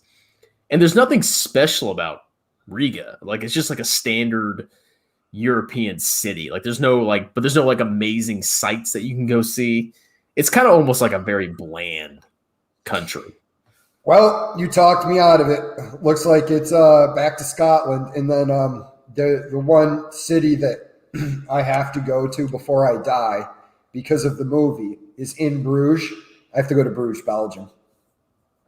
Yeah, I mean, definitely, I would say definitely Western Europe. There's tons of good places. Italy, but when it comes to Eastern Europe, it's really not that great, at least from what I saw. And actually, I spent a little bit of time in Vilnius too, and it was cool. But I mean, it wasn't amazing. It's a really small place. Me and three of my buddies in 2011, all Air Force guys. Right, we had gotten out. We went over to Europe. I had to fly into London. I didn't know where any of them were. I somehow got a hold of them on Facebook. Then we went up to fucking Edinburgh again. And then we went over to Amsterdam. And then while we went to Prague, then to Amsterdam. We ended up in this sketchy bar in Prague. It's impossible for me to explain, but it looked like something that you would find in hell. And we were looking around and we were like, we are going to get fucking hostiled here. We have to get the fuck out of here now. We are going to be sold onto the black market where people are going to torture us in a room. Like, I'm just telling you right now, I was looking around and I was fucking scared, dude. I grabbed my buddy. I'm like, we have to go now. Yeah. I mean, I have a wife, so I'm not going to be going to these like freaking dive bars. But I mean, as a single guy, I love like crappy, sketchy bars. So I probably would have liked it. Ibiza is fun. Tons of new girls. Oh, dude, I'd be all over Ibiza if I wasn't 40 years old. There's something just lame about a 40-year-old guy going to Ibiza. Look, that's not true. That's not true. Okay, look. My sister's ex-boyfriend, he told me, he said, if you're 30 years old and you go to a bar, that's sad. That means you're a loser. And I was like, dude, you're not that old to go to a bar or a club when you're freaking 30 years old. So, I mean, if somebody's telling you that you're 40 and you can't go to that party, screw it, you know? Well, no, I'm not saying, I'm just saying, like, you go to Ibiza, you're taking ecstasy. That's a little bit too much. I don't want that anymore. I'm slowing down in my old age. I like dive bars now. I'm 52 and still go. Okay, all right, we'll go there. That'd be an interesting comedy. Like a bunch of middle-aged guys find themselves on Ibiza. Look, we represent different generations. I'm in my 30s. You're in your 40s, right? Yeah. And Mike is in his 50s. We can go, and that's like 3 decades of experience, and we can live out our dreams in Ibiza and wave Kim lights. You know? Oh, dude. Yeah. I'm not going to Ibiza. Dude, my mom took a 23andMe. I'm Welsh and Scottish on my mom's side. I'm not going to anywhere where there's a lot of sun. I won't make it. Well, hey, as long as you have some, darker strands, you're going to be okay. Yeah, no, I don't. My dad's German and Irish. I was not built for the sun. Yeah, I'm actually a quarter Italian, so I got like the darker part of the family. Dude, you're lucky. I was telling a dude at work, I'm like, I wish my mom fucked a Mexican or something, so I at least had some color. Yeah, like, dude, I'm made for the heat. Like, I got a lot of Italian because, like, I can run in the heat. I love the heat. I'm darker. Like, it's just not a problem, But my wife is like super pale. She burns in a second. Dude, you know what if you like the heat, man, you know what I'm doing at my place? I'm going to build a sauna in the backyard. Oh, so we're going to come. I think we're going to come down to Florida. We're saving money for a one last vacation before she gives birth. So I think we might be coming down to Florida. If we are, we'll definitely pay you a visit. Yeah, if you'll have. Yeah, definitely, dude. Yeah, what I'm going to do is I'm going to build a sauna on the cheap. What I'm going to do is I'm going to put in one of those wooden sheds, and then you can just get an electric heater. They sell them. They're not even expensive, like $140, and then put some infrared bulbs in there. And you got yourself a cheap sauna. And the best part is that shed in the summer, it's a sauna without even needing to be heated up in Florida. Dude, it's 140. I would get locked in there. Like I have a phobia of saunas. Like I don't know, especially if it's in my house and there's nobody there. Brother, I got a lot of fucking injuries, man, and it helps me.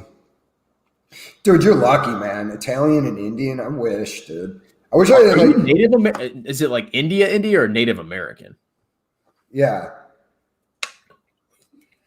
I would think you'd be like Native American, but could be Indian from India. I don't know. Well, no, I don't like running in the heat, but I love getting in the sauna. I'll sit in there stretching.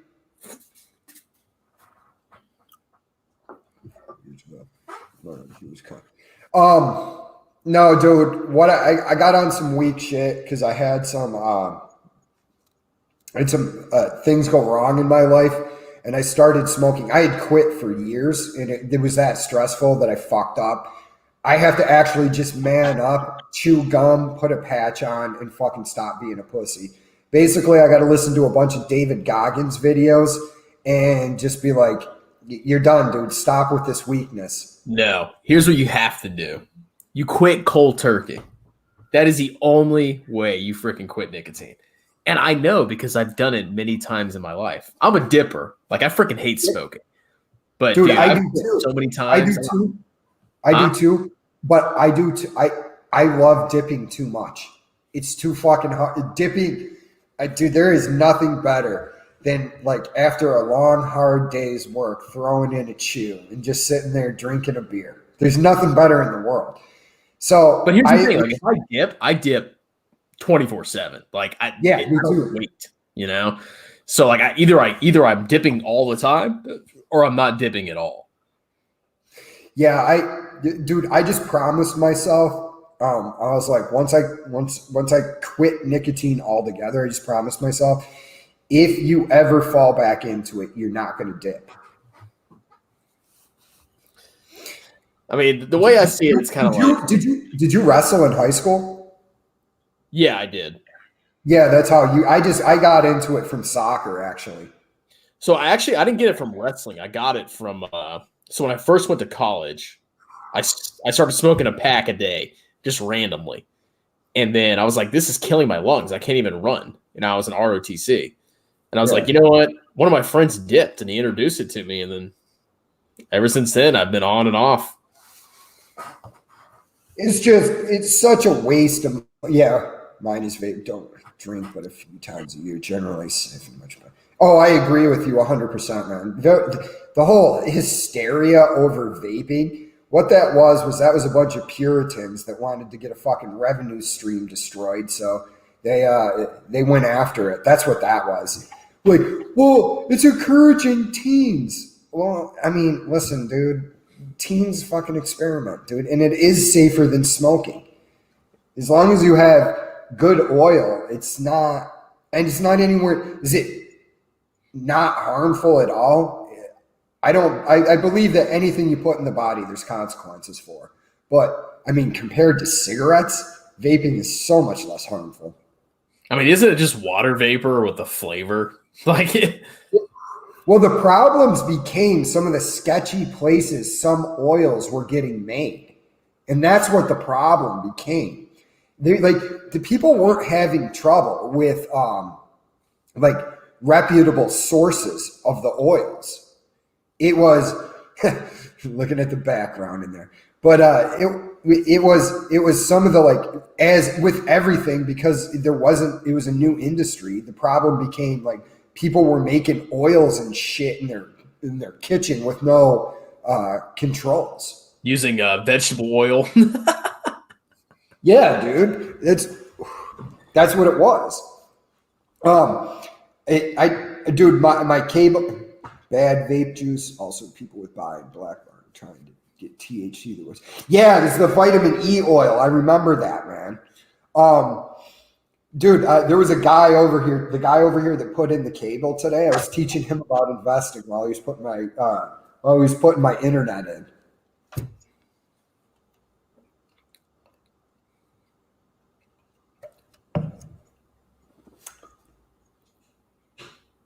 Yeah. But yeah, I was teaching him about investing. He was like, I don't know anything about it. And I'm like, come on, man, let's go down the rabbit hole on this. Just buy Tesla. Yeah. No, I actually brought up Tesla to him. I'm like, you've heard of Tesla, right? He goes, yeah. I go, yeah, you don't want to buy that. No. Okay, look. Investing is easy. You look at the stock that's gone up by 600% and you buy it. That's all you have to do. It's not any harder than that. Dude, I got into an argument with a woman on fucking Jeremy's channel, dude. She was like, what is your problem with this guy? He I told her to go see a certified financial planner. And that was before I knew you explained how dirty the industry is. I'll never do that again. But she goes, I really think he has more experience in this. I'm like laughing through my computer. I'm like, you think that Jeremy has more experience than a guy that got his fucking master's degree in finance? Really? Is that what I'm dealing with? The guy who couldn't even get a 4-year degree somehow stumbled upon the magic formula of stock market investing. He was literally on his channel saying he expects to get a 15 to 20% return for the next 20 years. I was like, God, I can't wait till quantitative maybe before easing. taxes and fees, but after that you have, 2% return.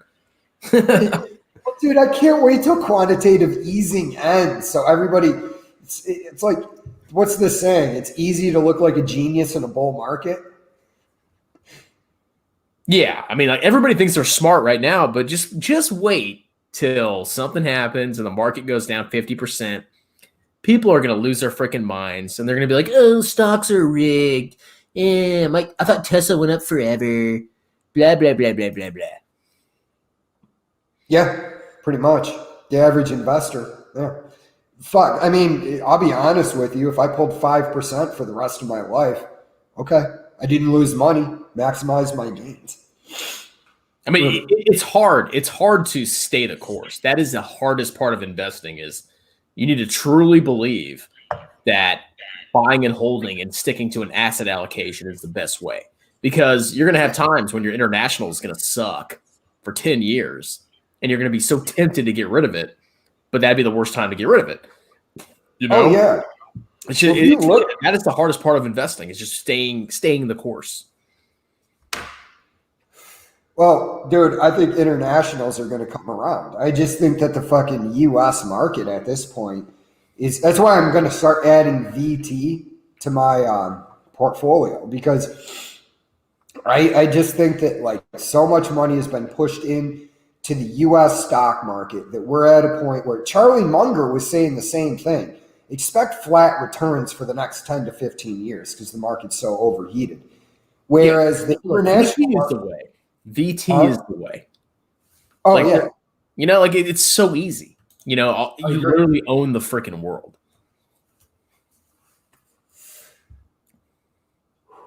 They were buying computers to invest in Yahoo.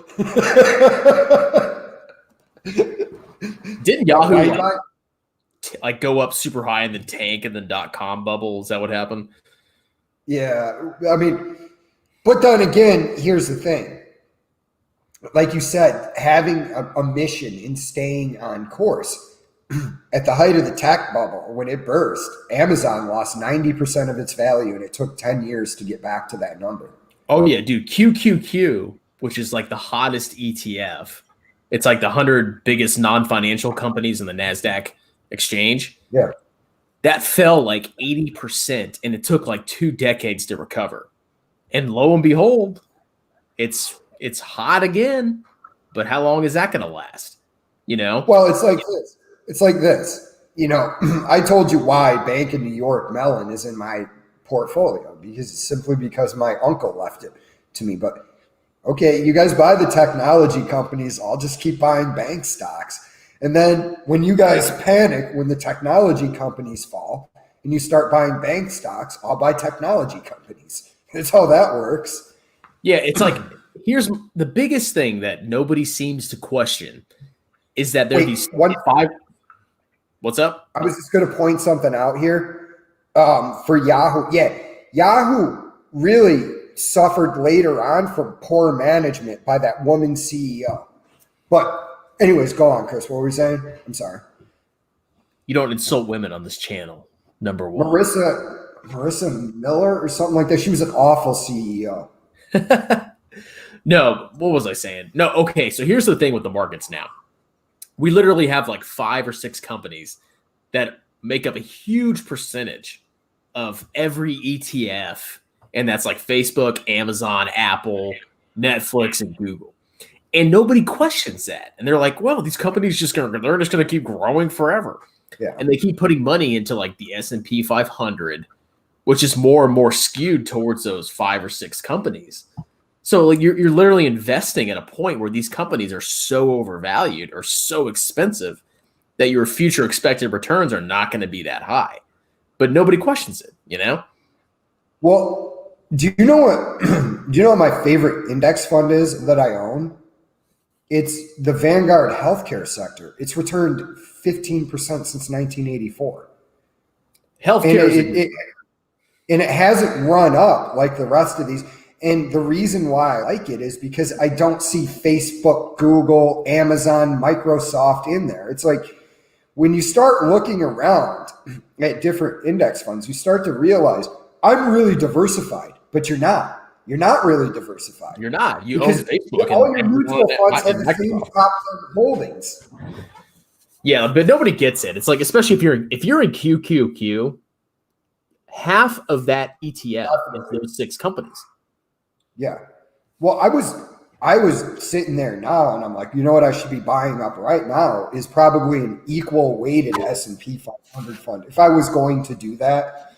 But like I told you, I diversified my portfolio and my IRA even more. I took your advice and I went into the REIT, and then I sold some of the total stock market, went into the REIT, and then I went into the mid cap. Yeah. I mean, I'm pretty much the same thing. Like I have 10% REITs because like I just like being diversified in real estate. And then I have 15% small cap value, VBR. And then the rest is in VT. So I own the world. And then I just have a couple tilts towards real estate in America and small value companies in America. That's my portfolio. It's 3 ETFs. Dude, I'm hoping, yeah, it's really risky if we get socialized medicine. I'm fucked. I mean, it's not 100%. It's one of the biggest holdings I have. Well, actually, total stock market is a bigger holding than the healthcare one, but you're 100% right. But I don't think that's going to go through. I just don't think the American people are going to put up with it. Well, and here's the thing. So it's always good to buy in times of like fear or uncertainty or doubt, and a lot of people are like probably thinking the same thing. It's like, oh my God, healthcare might be socialized and that would kill the fund's return. And that actually drags down the amount of people that are investing in it. But in the long run, if it never happens, you might actually have greater than expected returns because you were right and a lot of people were wrong. So, I mean, it's good to have it like a small percentage of your portfolio in healthcare if you want it. But I wouldn't have it like 100% of your portfolio. Oh, no, it's not.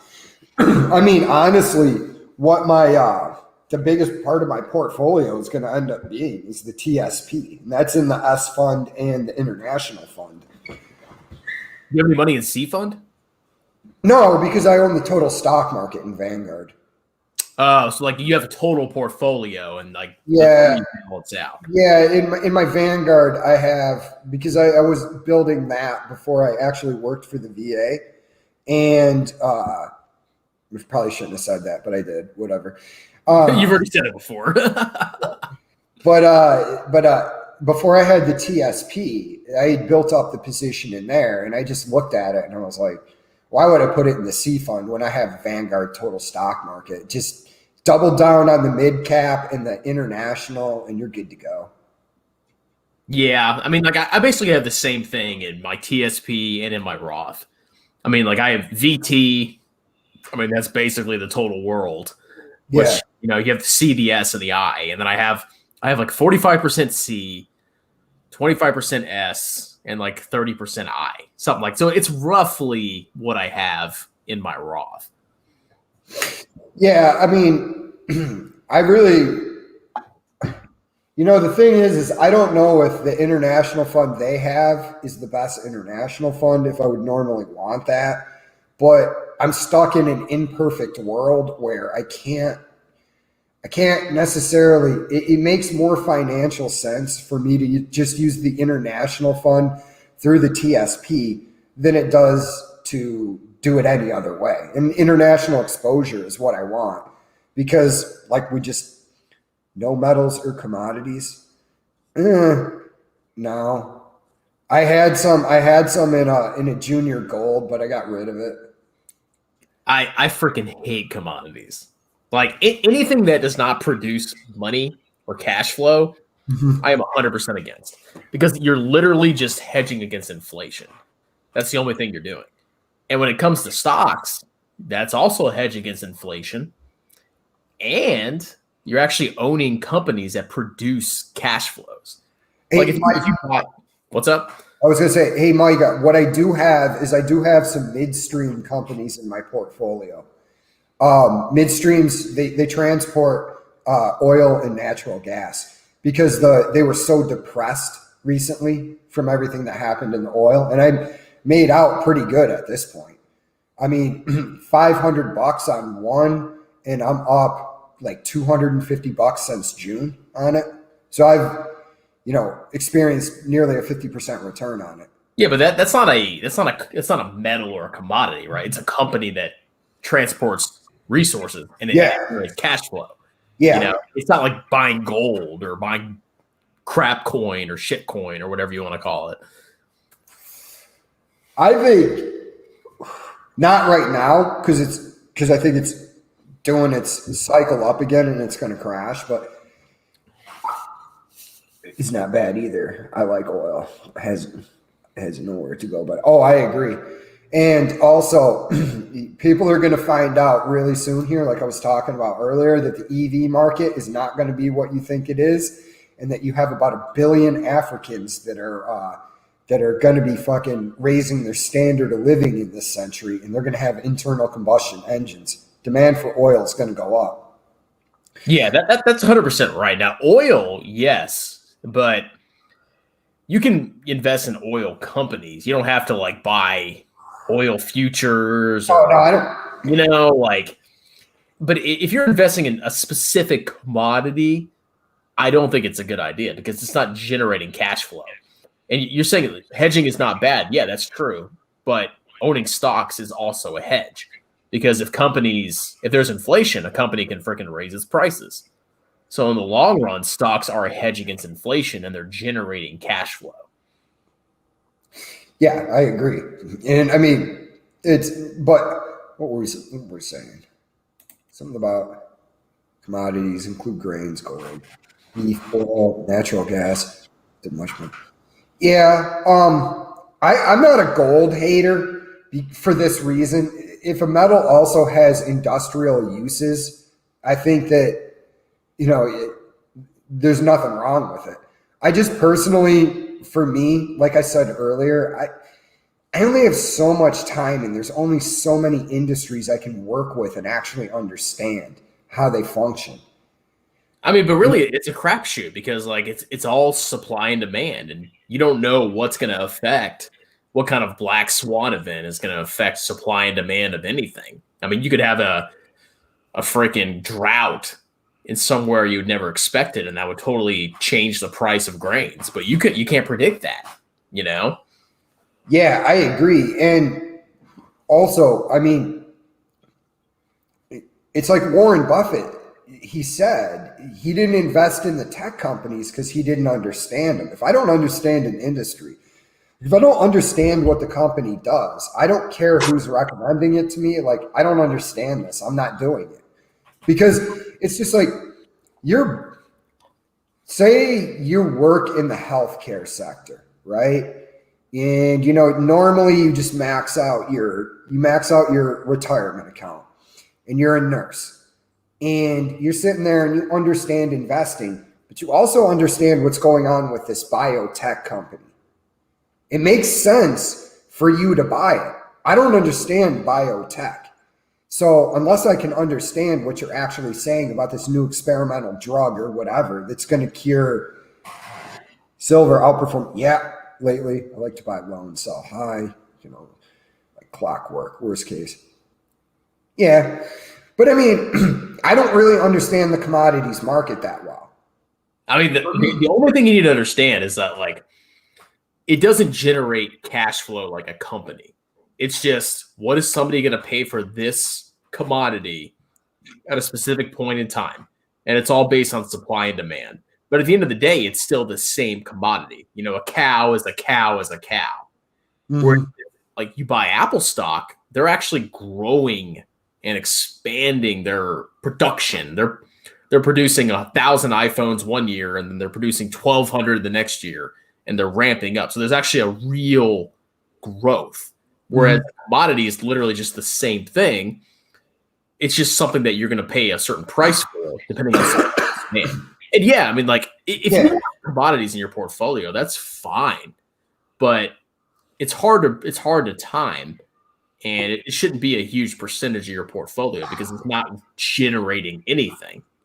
You know, as much confidence as I have in Apple, I wouldn't really want Apple at more than like 2 or 3% of my portfolio, anyways.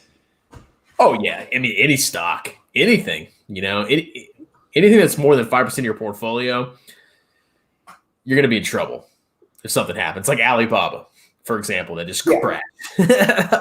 Yeah, I'm confident in Alibaba though, especially since me too. Like 90% of the stocks I bought in Alibaba were between 165 and 190. Oh yeah, I mean the people are too America focused. Like they're like, oh, Amazon's going to take over the world. Well, you know, there's like 1 point something billion people in China and 1 billion people in India. And Alibaba is probably better positioned to exploit those markets than Amazon. Well, China especially, because China's not going to let Amazon get a foothold in China.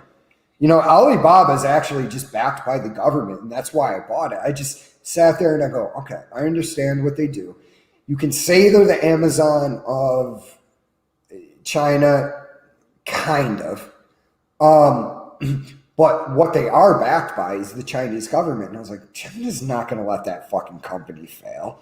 So it's kind of like, it's a crony capitalism thing where I'm like, okay, I'll profit off it. Hey, I like it. I mean, like it dipped 15%. And I was like, okay, I'm going to throw some money into this bitch. No, literally, you sent me that. And I got up. I was going to work.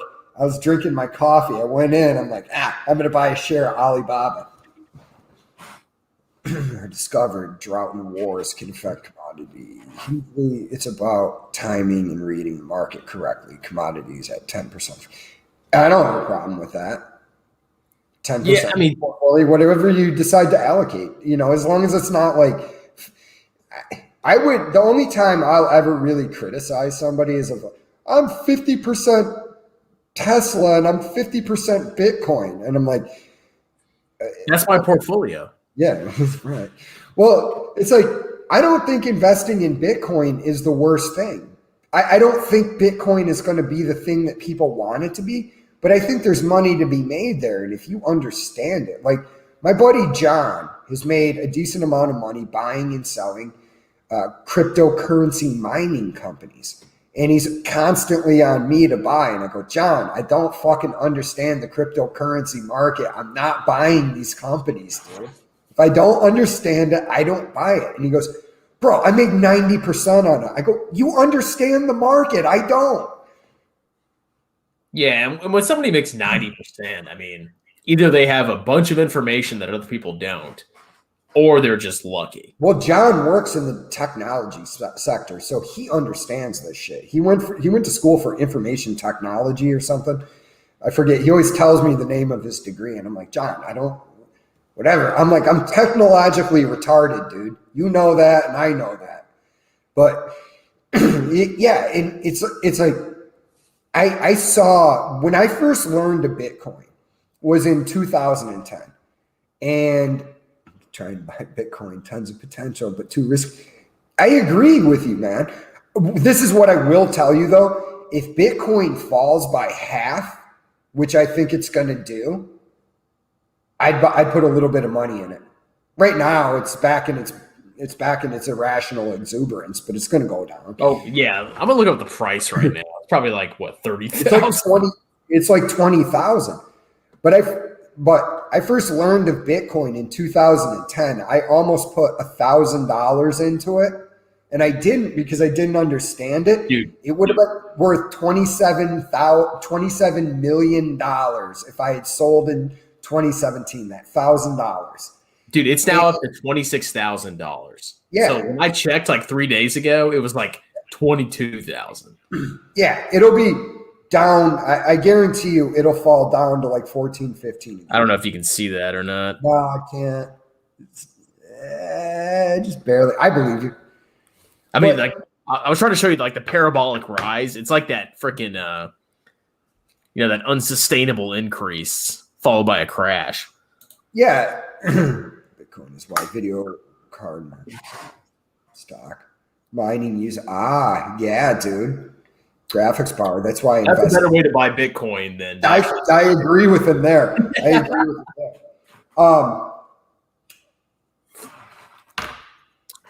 But it also, when you get irrational exuberance in any market, it then becomes the greater fool theory. I just step back. I'm like, I don't understand. It's Tesla. I don't understand why you guys are paying this much money for it. I'm going to step back. Do I think Tesla is a terrible company? No, but it's not worth what. No stock has an infinite value. Yeah, I mean, like I say this all the time. If you want to speculate with 5% of your portfolio, that's fine. Buy whatever you want. As long as it doesn't result in you going into debt, do it. But anything more than 5% should be in broadly diversified index funds. Yeah, it's as much as you rag on Dave Ramsey, and as much as I agree with you about a lot of the shit that he says, he does do so you can quickly switch. So here's the thing. So that computer that I got, we need a young Jamie is what we need. But no, I could do this, but here's the thing. So that computer that I got, it actually the freaking monitor cable doesn't work. So I'm using my freaking shitty laptop right now. And if I try to do anything with this laptop besides this live stream, this thing would freaking crash. So I'm kind of stuck on the screen. What were we saying? Oh yeah, no, but when I really realized where I fucked up with Bitcoin was when I was at this bar and this kind of autistic kid had a Subaru Impreza WRX STI, and he was like 19 years old. And I'm like, how the fuck did that dude afford that car? And I'm like, I love that car. And start talking to him. He was kind of autistic, and he had made a bunch of money in Bitcoin. He understood what it was going to be. And I was sitting there like, yeah, I went back in my memory to 2010, and I was like, I could be on a beach doing shit right now. Sold off all my Bitcoin except like, $100,000 just to keep it in there as a reminder, throwing it in an index fund, and I'd be sitting there doing nothing with my life. Here's the problem with these guys that they made a bunch of money in Bitcoin. What their problem is, they don't fundamentally understand the purpose of investing, which is to develop a nest egg, to develop a sustainable income to last you your entire life. So this guy that bought this car, he probably blew all his freaking gains on this stupid car. And then a stripper got a hold of him. I guarantee you. That dude went in flashing into strip club, and some hot young stripper took him forever. He's going to the mall and buying her $1,000 worth of clothes a week. I never talked to the dude again. 3 months. Yeah, I never talked to the dude again, but that money's gone. Yeah, I mean, so even if these Bitcoin guys make a lot of money, they don't understand the purpose of investing. They just okay, I'm gonna freaking make money and buy a new car, bro. No, I remember what I was going to say about Dave Ramsey. As much as he deserves your criticism of him, he does just do one great thing. Explain to the average person why they want to be in low-cost index funds. It does, but I mean, I'd be doing other stuff other than that. Hanging out, doing stand-up comedy. In my mind, being able to, support myself without working allows me to do whatever I want. So I can say whatever I want. I can crap on anybody that I want. That's what I want. It's not I don't want to retire early just so I can sit on a beach and get drunk all the time. I actually want to do stuff that I can't do now. you're a productive person, just like me. I would find hobbies and maybe even start my own company where, when you're financially independent, it leads to, we'll use Rogan as an example. Because of the financial independence that he got through doing Fear Factor, then he started his podcast because he just wanted to sit around and shoot the shit with his buddies. That ended up turning into a lucrative business for him, where he basically sells his personality.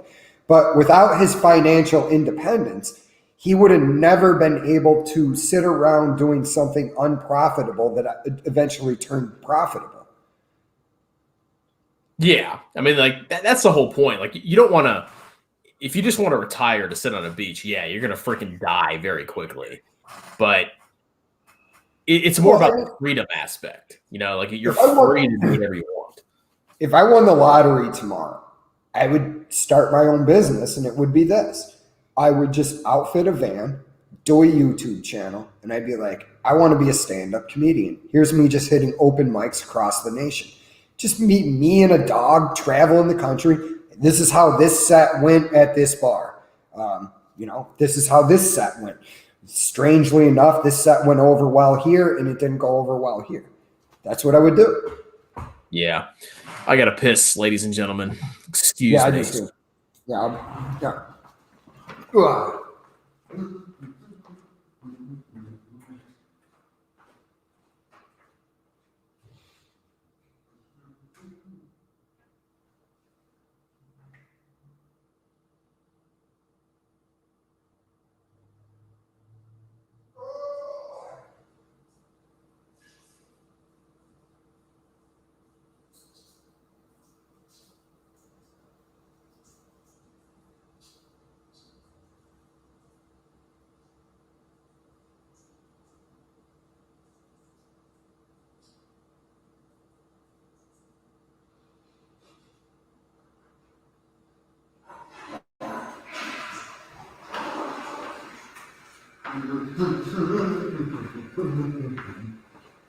Oh, yeah.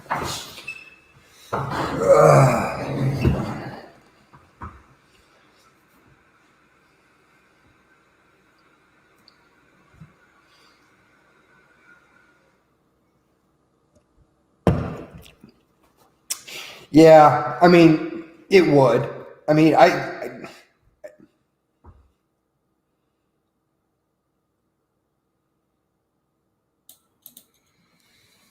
yeah, dude, that's way better. And I mean, to be perfectly honest with Micah, you don't know my situation. I could stop working tomorrow, and I wouldn't be wealthy, but I could just basically sit around from the position I'm in, But I have a work ethic. My boss has come to me and he goes, "You're the only dude." He said to me numerous times, "You're the only dude that doesn't have to be here, but yet you're the hardest, most reliable worker." Are you on the GS scale? Huh? Are you a GS? Yeah. 3. Okay. I don't know if you're like a contractor or GS or whatever. I'm GS 3. Yeah, I told you, I get myself in trouble. I pissed off the wrong person. Unfortunately, that's the nature of the beast with me. Yeah, I don't judge. Like I think I'm the lowest ranking GS in my entire department. Dude, I tell people this. I'm like, look, so you're an officer, so you know how to lead. I'll freely tell anybody in a position of authority over me. I'm like, if you want to know the personality, the dog equivalent personality that I have, it's a German Shepherd. So what that means is I respond very well to strong, good leadership, and I get really annoyed by weak leadership, and I don't want to follow you. I have that problem. I can't blatantly accept certain types of leadership. Like when I told you one of the bosses timidly asked me to do something, I was like, dude, this is not the way you lead me. The way you lead me is you come in like my boss does. You go, "Hey, need you to go over here." Okay. Don't come to me and go, "Hey, would it be a big deal if you if I asked you to do this, I'm like, you're the boss. Why are you negotiating with me? You might yell at him, man. Yeah, I'm not. I just respect strong leadership. That's why I tell people, I was like, listen, if you're looking for a dog breed personality, it's a German Shepherd. It's, you tell me what to do, I do it. I don't argue with you. You display weak leadership, I turn neurotic, and I kind of want to overthrow you. So Micah, what is this hard or easy job that you do? That's crazy. I work 40 hours a week. Okay. Straight. So he's actually training me on some like stuff at work. And like once you actually get that stuff down, it takes like, I don't know, 30 minutes or an hour to do. When you first learn it, it sucks. But yeah, the job that we do is super easy. And we definitely don't do 40 hours a week of work. Oh, yes, you do. It's just going to the internet. But no, dude, there's a book called Bullshit Jobs anyways. And it's about how the average person really could accomplish most of the work that they're asked to do in 4 hours in a day, but they spread it out so that they get paid. And that's why it's a bizarre factor of the modern world in which we live. Well, I think people just need to be there if something needs to be done. It's like, yeah, maybe I'm not going to work the first 5 hours, but if something is a last minute request at 3 p.m., I need to be ready to do it. But I mean, the reason I like the teleworking thing now because you're there if you're needed, but you're also able to like do other things when you're not actively employed in your current job, which I think is actually a good thing for society because instead of just sitting in an office doing nothing, you can actually be productive doing other things, but you're still available for your primary job. I agree. It's there's I value hard work, but I mean, when people give me bullshit work, I just look at them and I'm like, why the fucking waste my time with it? There's a difference between bullshit work and hard work. 9 to 3 core hours.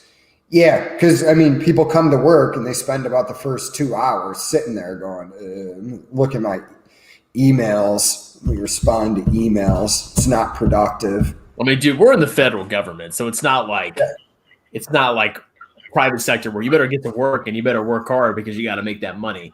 It's like, okay. Or even in the private sector, Microsoft did an experiment. They cut the working hours in Japan to 32 hours a week, and productivity went up by 40%. It's infected every aspect. Even these tech companies where people, efficiency. Yeah, I guarantee you if I walked in there half the time these guys are sitting, if you actually condensed the work they did in a day, it'd be much less than the total hours spent there. Yeah, that's why I'm a huge fan of teleworking because, like I said, you're getting the 8 hours of pay because you need to be available, but you can do other things that are productive while you're not doing anything. Oh, I agree. And, productive could just be simply somebody who would look at you and be like, is that really relevant to your job? You're sitting there, I don't know, reading Thomas Sowell while you're waiting around. So is that a productive use of your time while you're on the clock? Well, actually it is because I'm an accountant.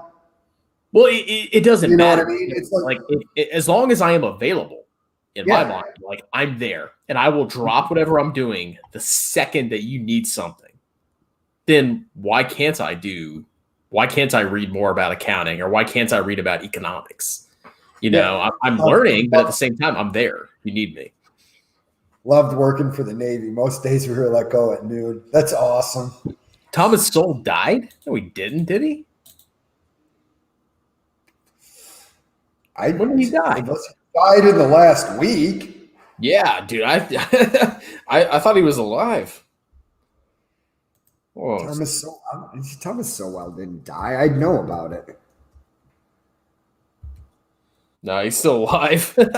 Yeah, dude. I was like, I would know about this shit. You scared us, Micah. Come on now. Can't do But that. it's like, I mean, even if you're, but like you said, if you're sitting around, it's like what at first glance might not. And yeah, there's a lot of lazy bitches that don't do productive shit, and you got to stay on them. But I mean, if you're sitting around, you could be just honing a skill, and you're available there to go do the work. Yeah, you're on the clock, and you're also productive. Someone died recently. Say someone dies every second, man. Every second somebody's checking out of this place. Somebody important. Well, I mean, like me, if I died, it would be a very big deal. Okay. Yeah, if I died, the world's just going to go on. Walter E. Williams, who's he? Yeah, I don't know who that is. But yeah, it's like for you in accounting, and finance could just be like, what are you doing? Are you being productive? Like, yeah, I'm reading The Wealth of Nations, douchebag. Yes, I'm being productive. You can't do that. You need to go surf on Google and read the news. Okay, that is a better use of your time. You terrible employee.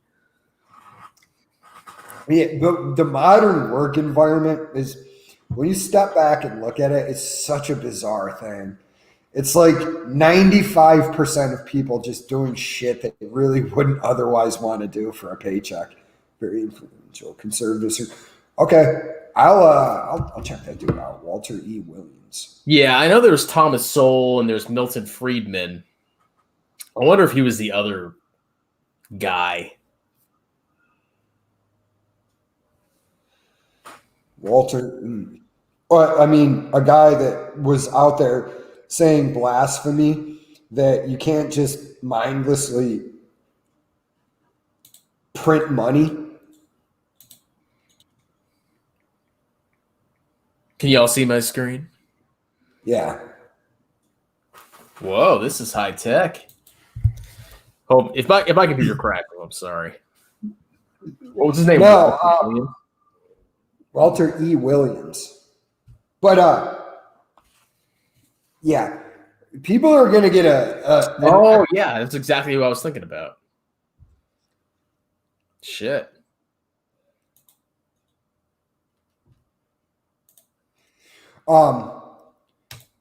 People like fucking AOC are going to get an actual lesson in this. Like, I think it was Ray Dalio said, we are putting our reserve currency status in jeopardy, and that the average American, if we lose the reserve currency status, will suffer about a 25% decline in living standards. Yeah, but here's the thing. Like, I think about this all the time. We're the least dirty. We're actually the least dirty shirt in the actual. Yeah. Like, what other currency are you gonna believe in? The euro? Like, the euro is so unstable with the EU, countries leaving, countries coming in. Like, you can't trust the euro, or do you want to trust the Chinese? No, that's why. No, that's why I said we're the least dirty shirt in the laundry basket. But the modern monetary theory that states that we can just print as much money as we want because we own the press is not a real thing. I don't understand why more people don't get this. And it's dangerous what we're doing. Here's the thing that surprises me is they're able to control the inflation rate, which is amazing to me because they're literally printing dollars. But I guess, they always find a way to control inflation, and they keep it at like 2% per year, which is astounding. And I'm trying to figure out what they're doing, and it's kind of hard because it's complex. It's not really that inflation is 2% a year. That's their target. So it's actually like years added together and then divided. that add up. So next year you could have a 4% inflation rate, but if the following year you have a 1% inflation rate, it ends up working out. You can't directly you can't control inflation 100%, 2% every year. Like even the economy doesn't grow like that, you know? Yeah. But I mean, dude, here's the thing. Here's the thing about inflation. Okay. You and I understand what it is. Feds are controlling the inflation. Quantitative easing, though, is buying up distressed assets. Well, yeah, I mean, it's putting cash. It's giving cash to the banks. It's giving them liquidity because they're buying the assets. Yeah. And I mean, how long can the Fed do that on its books, though? We're up to $7 trillion now. Micah should have just come in. Micah should have, instead of doing this, he should have just come in and had the conversation with us. You want to join us, Micah? I mean, you can just log in, dude. I mean, I don't know how much longer we're going to do it at this point. We've been at it for 2 hours, but next time you should just come in. And then you want to join us the last 10 minutes, or do you want to wait till next episode? It's whatever he wants to do, man. We'll see. Yeah, because I'm always down to learn. I mean, people know shit that I don't know. But it's if the average person actually, like we were all sitting around setting up a society, and it's like, you know, all right, so your money is going to depreciate every year. And how this really works is how this next time you're coming in, next time we do this, you're just logging in. Because we've been looking for like a third or a fourth person to add to the conversation. Yeah, somebody we can actually talk to. You know, Well, you know, John and Nate, they're actually knowledgeable. But I mean, you know, Nate is actually knowledgeable. It's just I think he's blinded by Tesla. It happens, man. It happens to the best of us. You need rational people around you. There was that guy who was the Bitcoin guy that we had on. I liked him. John, that's my buddy John. He's one of my really good friends. Yeah, we just kind of like. I think we could have like asked him more questions, you know. I think he kind of like went to John isn't really like a Bitcoin fanatic. I make him out to be that. What John says is there's money to be made in it. That's all he's really saying. His portfolio isn't made up substantially of Bitcoin. And he knows like the mining stocks, the Bitcoin miners, he knows when to get out because he actually understands it. But, you know, it's if the average person, you know, you're sitting around, and I was explaining this to them, like, okay, so what inflation is just another tax you pay. And, you know, who it benefits is the ownership class. Like me, now buying a house. Yeah, houses are stupid investments, but, you know, I'm going to pay the bank back with less money than I borrowed. How are you going to do that? Well, it's $270,000 house. I got it at my interest rate is a 2.87% return interest rate, 2.87%. About a 2% inflation rate per year. Oh no, I'm with you, man. John, you know, he's into technology. That's why he does it. You know why, Micah? It's a commodity. That's all it is. But I mean, the average person, if you understood, like, if they understood what you're calling for, like, the entire economy, to boil it down, is set up to favor the ownership class. And it is like, you just don't understand that. You go, I might be rambling at this point, but you go, we want a $15 hour minimum wage. Okay, well, now that cost gets passed on to you. We want this. Okay, well, now the landlord is going to raise your rates. Yeah, I mean, that's how it should be. Like, you don't want to reward people that don't innovate or produce new things. I mean, it's fine if you want to get paid a decent amount of money, but you shouldn't take a disproportionate amount of money via taxation when you don't even work that hard, or your skills are not that high. You know, if you're not highly skilled, you shouldn't get paid a lot of money. That's just a simple fact. But you should be rewarded for having high skills. Well, the problem is we went down this road where we kind of abandoned, I'm heavy into tax, but back into this subject to my. Oh, I'm with you, bro. That's why John never convinces me to buy it. And I tell him I don't understand it. I'm not buying it. But it's like you're right though. The older I get, the more I understand where Thomas Sowell is coming. Is I start a company. We don't have a minimum wage. You're a child, right? You come to me. You're like, I need a job. Okay, you don't have any work skills yet. All right, I'll pay you 10 cents to come here. It's better than just volunteering your time. Yeah, no, I bought a house, man. I don't have time to do that, so I'm pretty much sticking just with one house and then loading up my TSP. But man, right there. But no, it's I start this little side business, and a 12-year-old, 13-year-old kid comes to me and he's like, I want to work for you. This is what I want to do. I'm a mason, right?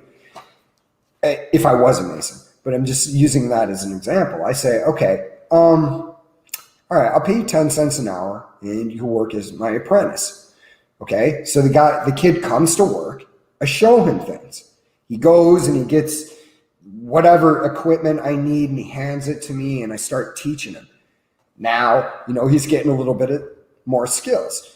And he said, Dave across the street's also a mason. He offered me 12 cents an hour to come an apprentice for him. Like, okay, well, I want to keep you, so I'm going to offer you 13 cents. And eventually this kid working for you now has a skill. And then he goes out into the market and he can demand whatever price he wants, whatever price somebody's willing to pay for it. Yeah, I mean, you're getting paid to learn a skill, which, I completely understand. But that's not how it works.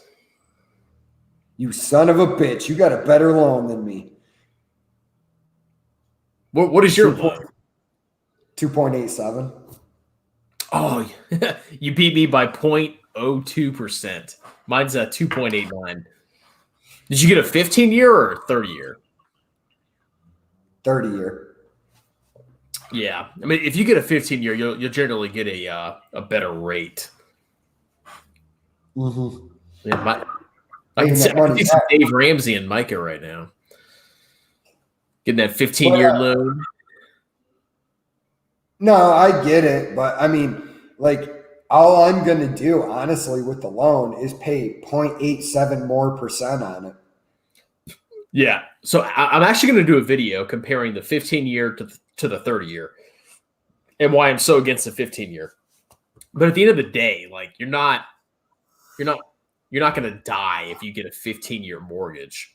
But there's better ways that you could spend your money if you're thinking 20, 30 years, 40 years out. I'd rather do a 30-year loan, and when they say we'll give you a higher rate, I go, okay, well, I'll just make an extra payment every year. You know what I mean? I would say it's definitely 30-year. Yeah, the more I drag it out with inflation, the better off I am. Exactly. And the biggest thing for me is if you have a 30-year, you're freeing up a lot more money to max out your tax advantage accounts. So if you can save an extra $500 a month, you can get a 10% return buying the S&P or whatever versus paying off your house a little bit faster. Yeah, it's like, you'll read about a guy bought a house with cash. Okay, well, let me tell you why that's a bad idea. It's okay, so you could have got an 8% return on that money if you had just invested it. Now you got nothing. Why? Okay, so you don't have a mortgage payment every month, but you lost out on money in the end anyways. Yeah, that's about right. 400 more. But think about this, $400 a month. into the stock market every year for 15 years, how much money would you have? Yeah. See, that's why, yeah, it was 15-year mortgage. Like, no, I wouldn't. I'd rather pay rent, honestly.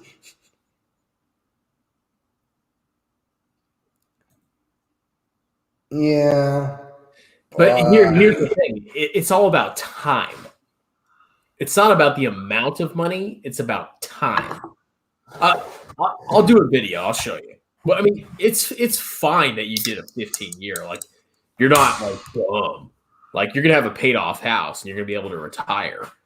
But like, if you're like a young person, you're like 25, and you can either you have the choice of maxing out your IRA every year, or you have the choice of a 15-year mortgage. I think it's better when you're younger to put that extra $400 or $500 a month into your Roth. Yeah, because this, but I mean, he's 52, so I mean, dude, he wants to pay off his house before he retires. Yeah, so I mean, he's in a good position, I guess. I know compounding into 2012 was 4% for 30 years. Yeah, I mean, look, dude. I mean, there's arguments to be made back and forth. You could debate this probably till the end of time, which is the better choice. I don't think it's bad. You'll be done. You'll have that house paid off. And yeah, I mean, you want it paid off when you retire. So, like, if you're 52 and you have 5 years left, and you're 57 and you're almost at that point where you could retire, yeah, you want your house paid off. So it's not like the end of the world, that you didn't get a 30-year mortgage. 4% for 30 years. Yeah, and for me, I got a 2.87% loan for 30 years. So I can see the point, but for me, it's just better. I'm going to end up paying it off early anyways. I don't think I can.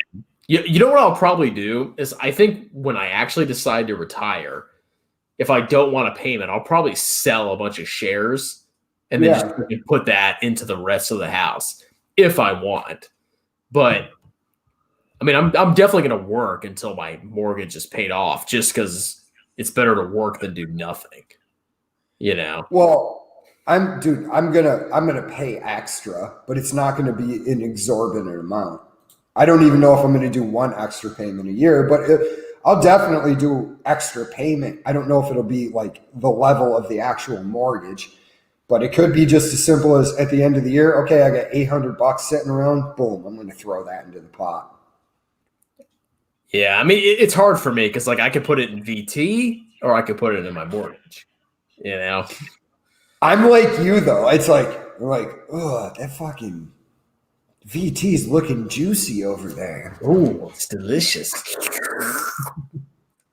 But like you were saying, what we were talking about earlier, I just wanted to touch on it briefly, how like undiversified people are. One reason, and I don't have a lot in it, one reason why I added VYM ETF into my portfolio, because it just owns a lot of companies that it's a high dividend yield one. It just adds a lot of, this is your second house also, first time. Oh, okay. Yeah, dude, you're golden. Pay that shit off, dude. You got rental income coming in. But VYM has a lot of companies in it that just aren't represented in the top 10 of, total stock market or U.S. growth. I mean, so if you're not buying the FANG stocks, you're probably doing the right thing. Well, that's one reason why I was buying it. Because I started last year. I'm like, everything on YouTube is fucking FANG stocks. And I talked about on my podcast, I should also do a video on why I have no faith in Netflix. Netflix is $500 a share. If you're buying it now, good luck with that. Look at what Disney's doing with The Mandalorian. I don't know if you watched season 2. Mandalorian's fucking awesome. Nah, I don't have Disney Plus. Okay, I got Disney Plus solely to watch The Mandalorian, to be honest with you. But I don't know if you like Star Wars, but I grew up on it. I love Star Wars. And the last 3 films were just straight garbage. And Disney has Marvel and Star Wars in there. So Disney is a must-have subscription if you have little kids. What does Netflix have? They haven't developed their own. I think they have like a kid version of Netflix. Huh? They have like a kid version, like. No. What I mean by that is Netflix has to develop its own IPs. Okay, so Disney has 2 of the biggest IPs. I don't think Netflix is going to go out of business, but Netflix built its brand by not having any competition, and now everybody is going into competition with them. NBC is going to eventually end up doing its own subscription because they have Friends. So all of these other companies saw that Netflix model and they're all adopting it. People are only going to subscribe to so many streaming services.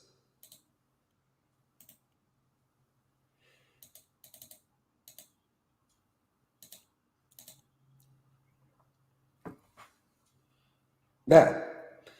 But that's my point on Netflix. It's like, what are you doing? Your market share is getting eroded by Amazon, Hulu, Disney. Why would I buy the stock? Yeah, Netflix is kind of like almost like Tesla in a way. It's like that dominant player that doesn't have a moat, and all these other competitors are coming in and they're gonna, really take away market share. Yeah, I think Netflix will be a player, but I don't have any confidence in it being the dominant force that it is today. And if you weren't in Netflix whenever it freaking IPO'd, now you've missed the boat. It's too late. Yeah, and that's why I disagree with the FANG stocks anyways. Look, here's ultimately how Facebook plays out. People get sick of the intrusion into their lives, Facebook owning all their data, Google owning all of their data. People will get sick of it eventually. They'll petition the government for a change. People are eventually going to wake up to the value of their data and the fact that it is your labor that Google and Facebook are stealing from you. Oh, dude, Netflix has got great shows, bro. Netflix has The Witcher. That's my favorite video game of all time. But not Skyrim. I love Skyrim too, dude. It's Red Dead Redemption too. I love Westerns, but people are going to wake up to this. And I just deleted my Instagram app today because I found out that they released a new terms of service where they said that they get to monitor you, everything on your phone. If you have Instagram, you agree to the terms of service that Facebook owns everything on your phone. Mark Zuckerberg can go fuck himself with that. Yeah, I don't use Instagram, so it's kind of like, whatever. But no, I know. But at a certain point, people are going to wake up to the value of data. No move is Skyrim. I know I don't understand. If I'm Netflix, I'm fucking adapting Red Dead Redemption, Skyrim, all of these games. Yeah, dude, Skyrim is like by far the best game ever made. Like, why would you not do a show about Skyrim? And there's actually a storyline. Like, you could easily make a story about it. Well, dude, Skyrim's one of my favorite of all time, but I put The Witcher at number 1. That game for me was just the game, dude. I couldn't do it. Like, I played Skyrim. I played Skyrim first, and then Witcher 3. Witcher 3? Yeah, I don't know. Like, I just thought Skyrim was so much better. Skyrim ruined every game for me because I can't find a game that I like nearly as much as Skyrim. That's fair, but Skyrim's one of the greatest video games ever made. You'll never get in an argument. Westworld and other quality shows. Brother Service. Yeah. And I mean, that becomes competition for Netflix. But Dude, Red Dead Redemption 1 and 2. You got me at I get to be a gunslinger in the Old West. Red Dead Redemption. I'm Red actually not Dead. a fan of like Western stuff. Like I like either medieval stuff or I like Victorian era European warfare with cannons and rifles and bayonet charges. Like that's my thing. Yeah, no, I'm not opposed to. I love westerns. It to me, like I grew up watching westerns. Yeah, dude, I can't wait for The Witcher season 2. Yeah, One of the we've been waiting reasons, on that for a while. one of the reasons why I like The Mandalorian so much is because it adopted a lot of the tropes of the western. A righteous gunslinger comes to town and sets everything right. Like it just like Unforgiven, Clint Eastwood movie, Unforgiven. Forget about it. It's one of my favorite movies of all time. He's played the whole game 4 times and eventually just stayed as Arthur. Yeah, dude. Arthur is. I was unsure about how much I would like the new protagonist because I love John Marston, but dude, Arthur was an incredible. I fell in love with that character. Like in his story arc, I played the good version of it, so I love the fact that he went from this villainous dude to this and redeemed himself because I love the anti-hero trope. Yeah, I've never played any Red Dead games, so. But yeah, dude, Skyrim. Trust me, dude. Skyrim and The Witcher are the 2 games I've probably put the most hours in my life. Yeah, but you know what pisses me off? It's taken, I think it's been, 10 years? And there still is not an Elder Scrolls 6. We're coming into 2021. That's 10 years. Skyrim was released in November of 2011.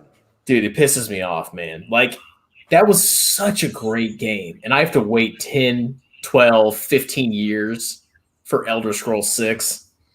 It's unbelievable. Dude, did you ever notice when you play Skyrim, you always end up as a stealth archer?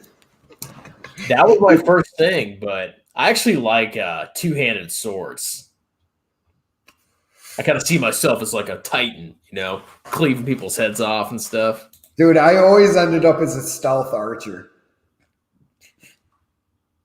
Oh, Micah's going to bed. I think we should too. Yeah, man, we can call it, dude. I know that you start to fade. I'm a night owl. I'll be up till 2 anyways, but I got to go out to my truck and I got to put my memory foam mattress in here until my ghost bed arrives Tuesday. And you still have chores to do at 11:30? Dude, I gotta go out there. I gotta get the memory foam mattress out because I knew I was going to be drinking, so I wouldn't drive back home to my apartment. It's one thing I'm adamant about now is I will not drink and drive. I did it when I was younger, and it was fucking stupid, and I won't ever do it again. Yeah, that's smart. Hey, you guys get some good rest. But dude, I can't. Dude, do you know how much I can't wait to dominate that ghost bed with sleep? Dude, if you spend $3,000 on it, I can see that. $1,400 mattress. Ooh. Jeez. Dude, it's memory foam with a special gel in it to keep you cool while you sleep with an adjustable frame. You know you're getting old when you fucking start getting excited about talking about your bed. Hey, it's a natural cycle of life. It was like, I'll let you go on this, but it was like my niece one time, when she was like 14, and she goes, yeah, me and my friends stayed up all night. And I go, Courtney, when you get older, I'm like, what really impresses you is when somebody looks at you and they're like, dude, I went to bed last night and I got 10 hours of sleep and it was glorious. I'm not in competition to stay up all night anymore. Yeah, the only way I stay up late is if I'm at clubbing or something, but that's not going to happen anymore. Those days are over. Yeah. And as well as they should be, leave that in the past, man. I mean, look, if I took a pill tomorrow and I woke up and I was 20 years old again, I don't really think I'd be at the club anyways. I mean, I enjoy it, and I would still go, but I mean, now I have a kid on the way, and it's just done. But I'm saying, yeah, but I'm saying, like, I mean, in all honesty, like that part of it, I was never a big club guy anyways. I prefer dive bars. I was always a club guy. Like, I loved just partying and dancing till 2 a.m. And like, that hasn't completely left me yet, but I mean, it's starting to fade away. Yeah. I mean, when I was 30, there was still some of that left. And I don't want to make it out like it just fades. You get to be like 40 and you walk into a place like that and you're like, there's too much craziness. There's too much possibility of somebody fighting. I don't want to be here. No, I mean, I get it, dude. Like, if I was 20 and saw myself now, I'd be like, what the hell is wrong with this guy? So I mean, I'm sure I'm 40. Yeah, dude, it's like, and that's why I said, like, even if you put me back in my younger body that could do that, I just think the desire is gone. I'd be sitting there going, been there, done that. Yeah, until you see some hot chicks, short skirts. And then you're like, you know what? Maybe I'll stay here. You know what? Maybe I'll stick around and give this one lap. Maybe this is the Toby Keith song. Yeah, I mean, it might be worth it. We'll see. It's like, I will forever be a Toby Keith fan because he played at Ballad. He came out to the war zone to say hi. Yeah, but I love the song. I'm not as good as I once was. I love that song, but just the fact that this dude had the fucking nuts to come out there and perform. I'll always be a fan of that dude. Yeah, it's pretty rare going to Afghanistan as an actor. You know, it's dangerous. Well, yeah, I'll let you go, but I gotta say, this is like, I get a buddy back home, and he's all happy that Biden won, and he starts talking about finally there's a leadership, and I'm just like, on Facebook, I'm like, I don't understand why you would ever attribute leadership to politicians. I'm like, these are the same fucking people that come out and they do their due diligence to get brownie points, and they go out to a fob, and then they start complaining that there's no ice for their water. Yeah, I mean, they're just there to be famous and have power. It's mind-boggling to me, and he never could understand from my side of things when he would be talking about politics, and I would look at him and I'd be like, Ryan, I have nothing but disdain for politicians. I hate them. And he'd be like, I don't understand why you hate them. And I'm like, you need to join the military, and then you'll understand why we all hate politicians. AKA officers. No, yeah, I mean, there's a lot of politics that are played by officers, but it's just, you look at these guys and like, you guys, you never fought, and then you send people off to war. I don't get it. And you're amped to go. Yeah. I hate politics. I'm just done with it. Like, I like stocks and I like working out, and that's pretty much it. It's pretty much, my life is about to become, I like stocks, stand-up comedy, and yoga. And that's pretty much all you have time for, man. Like, you can't spend your time doing political BS. Well, yeah, dude, because of like the injuries, man, I'm going to get fucking super into yoga. You should. Yeah. Because I mean, I don't know if I'm going to do it. I'm going to go talk to some people about BJJ too. But other than that, it's just, I don't have fucking time for anything. Yeah, there's only so much you can do. But all right, man, I'm going to head to bed. All right, brother. We'll do it. All right, let me know. We'll do this again. We'll see if we can get Micah in. Oh, he'll join us. I'll talk to him. He works with me, so. All right, brother. All right, man. It's always fun, man. We got to start doing this more. Every day. No, just like once a week, man. Fucking do this live stream. Hey, I'm down. All right, brother. All right, later. Sit.